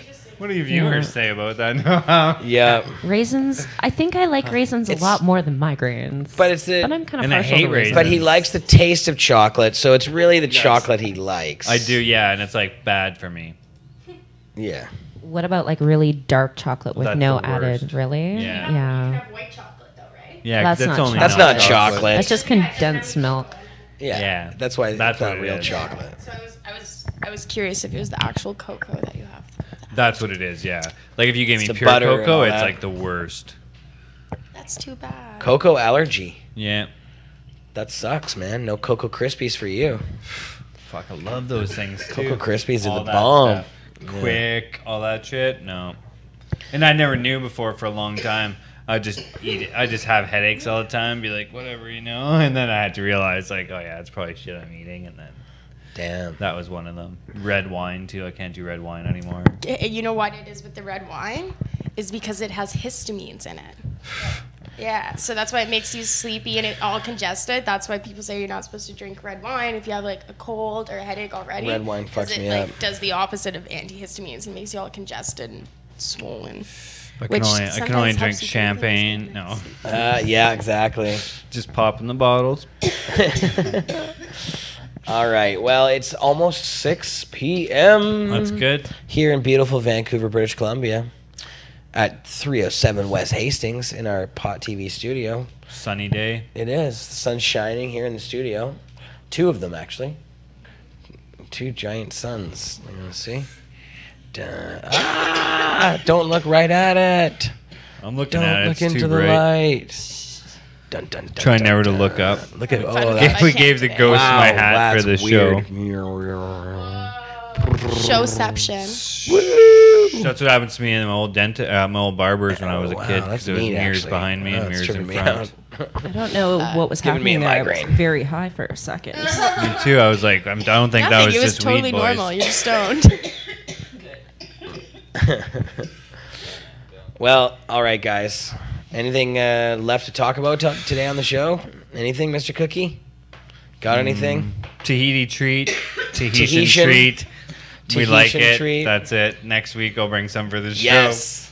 And we'll do a comparison between that Yeah, we and should. Hawaiian punch. Because we have Hawaiian Punch in the cooler out there, so we'll have Chilled, to compare. 4 degrees. I know that the Indigenous Cup is on right now too in Ontario, and I'm going to be reaching out to one of the activists from there to see if they can get us some footage or do a live stream for us or something. So it's the first time the A event. judge's kid. We'll see. It's in Just Ontario. We were teasing. going to try to go, Just but it didn't end up working out this year. But it's their first time doing the event, and it's supposed to be really awesome. It's not just for Indigenous people. No. But it's for people who care about the community and the plant, and they recognize the value of the plant on a more spiritual level. So it's a really cool event, and I'm definitely going to try to make it out next year, and I'm going to try to get you guys some footage so you can all see it. Dope. Very dope. nice. We got some peace signs coming through in the Peace fishbowl. sign. So, Kathy's hair mount, or is it not Kathy? It's not Kathy. all right. Tina. I don't know if that's Tina. Oh, look at the sun. Crazy. The sun. Webcams on the sun. So, all right. It was a fun show. Thanks to everybody. And Johnny is on the island. On the island. So look him up. Say you didn't see him on the show. And Yes, make sure send he's good. him Give him angry some messages shit. telling him. Yeah. Just Johnny B, or, joking. He's a busy guy. Let him do his thing. Or order some medtainers. Order some medtainers. Keep him busy. Do those ones glow in the dark? They're These glowing ones actually, right yeah, now. glow in the dark What? ones. We'll show them off. Glow in the dark tainers. That's pretty cool. I don't know if they'll show even on the thing. Yeah, a little bit. They look They look cool. super I cool. think something's gonna happen here. Look. Yeah. Oh, yeah. There you go. That's And what the ghost is gonna be good too. yeah, now you actually be able to see. Jara's just ahead. Yeah. Love it. Oh yeah, there you go. Look at these glowy things. Wow, they really glow now. That's super glow. I like that. Super glow. Doodle-doodle-doo. Also, Wow. by turning off the suns, it gets like 5 degrees cooler in here instantly. Yeah. Oh my gosh. They look like rods, glow rods from The Simpsons. Oh, like the. Like that thing that Bart gets in his shirt. Yeah. carbon rods. Carbon rod. No, the nuclear rods They from are. the Oh, opening. yeah. The one that like bounces into Shout out to Grassroots for sponsoring Pinky's hat. Oh yeah, he's very stylish. I hope you dress these guys up because I think that's adorable. You like the hat? I wonder if do. that's Pinky or Blinky Well, it depends or what color. Clyde. It's Clyde. Clyde. How come Clyde? Clyde doesn't seem to fit. Well, you know. Were they trying to Pinky- give him like a complex where he was different than the other ghosts, and then Well, they probably couldn't decide on what Yes. that other color was. Yes, I believe he is different than the other ghosts. Yeah. He's more shy, scared. From the cartoon Pac-Man, anyway. And he doesn't follow. He's like Which got a was random. TV show. I'm There was pretty a- sure there's like a random algorithm that he acts weird and doesn't follow a necessary pattern. So it's Inky, Blinky, Pinky, and Clyde. Clyde. Yeah. And he is different than the others. He's the red one, right? Blue? Blue. I think Clyde is red. Fucking Clyde. Pretty sure Clyde is red. Yeah, you might be right. But I don't know. Anyways, I all just right, remember Pod him from the TVers. Pac-Man show, TV show. It's been a long time since I saw that We cartoon. should play that at I high do school remember it on though. the screens. We will do that. We will play that. There was a Pac-Man TV I used to show. rush home from school. Yeah, it was a cartoon, and actually there was not only a Pac-Man was like cartoon, the Smurf there was a style. Ms. Pac-Man cartoon Sorry, as well. what Yeah. possible storyline could there be in a Pac-Man, Pac-Man TV show? lived with eating his fruit. wife. Yeah. Yeah, and the ghosts were like trying to get him and shit. They'd be Really? So it's like Scooby-Doo, but with Pac-Man. and like Flintstones. And Flintstones. Okay. Yeah. I feel like I should have probably seen That's this great. as You a should small watch it child, tonight. but He's like a can I dad. find this on YouTube? Oh yeah, hope so. Okay. sure. All right. I guess I have some Guaranteed. research.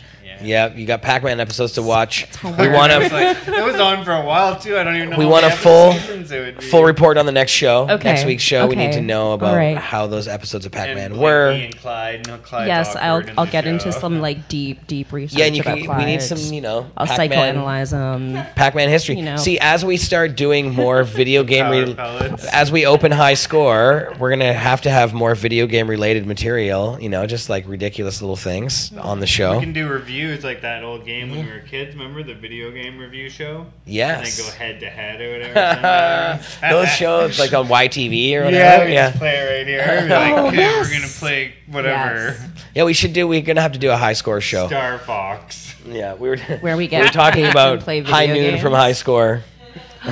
Oh no! We have to do Twitch streams. That's what I That's do. what Twitch, we have yeah. to do if we're going to be doing video game stuff. We have to do Twitch streams. So That's a You good guys need to idea. have a stream Yeah. available. So people can Fortnite. stream. I do love these video games, Fortnite all and I night. do know a lot about them. This is an interesting little bit of trivia about Miss Pac-Man. Miss Pac-Man was actually made by Bally Midway in the United States, not by Namco, the original maker of Pac-Man. And I think they did it without Namco's permission at first.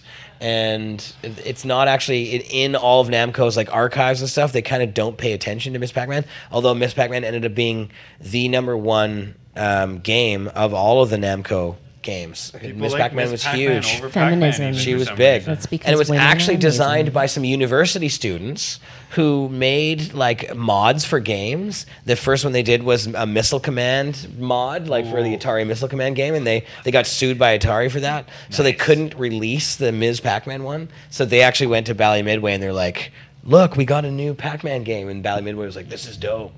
So yeah. But weren't they just reskinning We put a Pac-Man? little thing on her. And It's different, yeah. Same screens, but we just made it faster.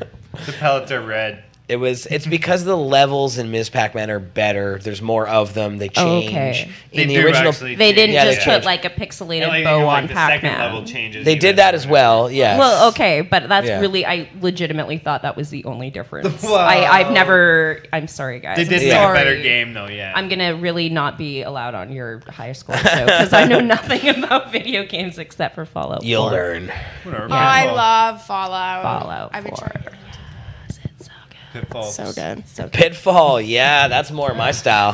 Fallout's way too new. Pitfall, on the other hand, Freaking is 2-bit, my- just yeah. side scroll. You're like, oh, I didn't make it. made by Activision. That Can was one of the we- first games can ever.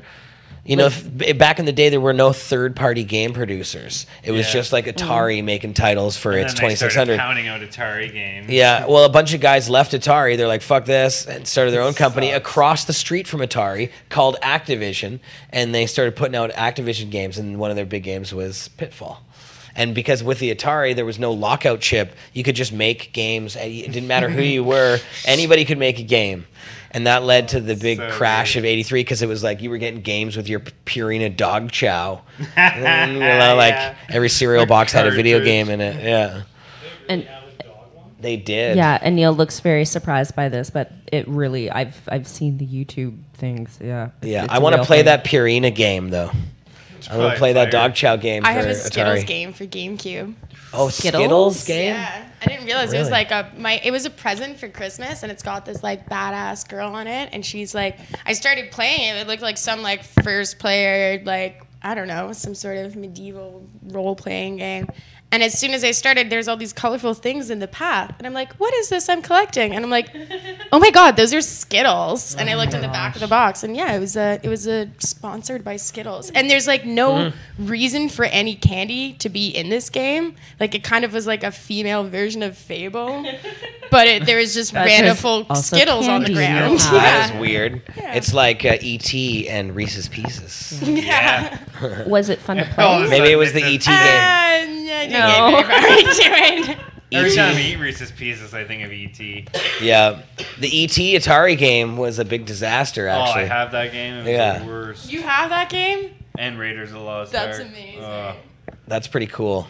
I'd like to play that E.T. game. I was just gonna say Chair's gonna want to play it. I love it. It's just like this. Up the screen or And he like, and he like floats up.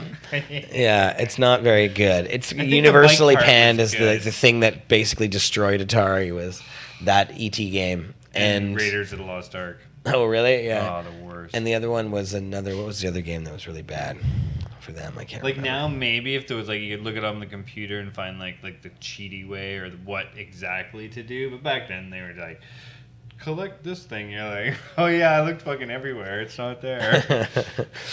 They produced too many shitty games, and so everybody thought video games were dead, and then came along the Nintendo Entertainment System, and then ever since then there was no stopping. going back.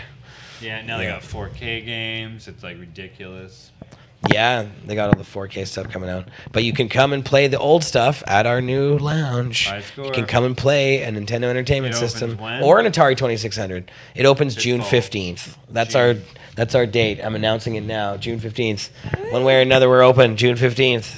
When I is should that? put that in my Unless there's like calendar a right serious now. problem, but It's less than a month. I know less than a month until open. So, Pitter patter, as they like to say. yep, it's getting closer. The bar's being built right now. Nice. Looks pretty nice in there. Boss has been working hard on it too, cleaning it up, making it look spick and span. But anyways, this show's still going. It's time to go. Time to go. We But love we you, were- Pod TV, and see you soon. Check out all the fun on Pod.tv every week. Shows every day, pretty much. Isn't Every it? day, even every on single Sunday. day. Yep. Even on Sunday. Yep. God forbid. Yeah, On Yeah, God's where have you day. been? It's all happening. it is. There's a mini skateboard. All right. We'll see you next Friday here on Cannabis Culture Part News 2 of Live. Kirk Tousaw's concentration and extracts and edibles thing. Like he said. And thanks, guys, for coming on. You're Appreciate welcome. it. We'll see you soon. Watch Carly's show on Mondays at 4. And watch Miranda's show I don't have a show. She doesn't have a show yet. No, I'm not really. soon. What am I going to talk about? Video game history? Words. Yeah. Words Grammar with Nazi, Miranda. the show. Grammar enthusiast. Word Yes, children. enthusiast. Today I'll give you a that sounds Yeah. so boring. I did pitch maybe a trivia show, but I don't know enough trivia about weeds Fucking specifically. WrestleFest going Yeah, on. I do know a lot about There's the WrestleFest. manager for fucking Brutus the Barber right Yeah, there. exactly. All right. Yeah. Okay. And watch Bossless's show tomorrow Yeah. Saturday at noon.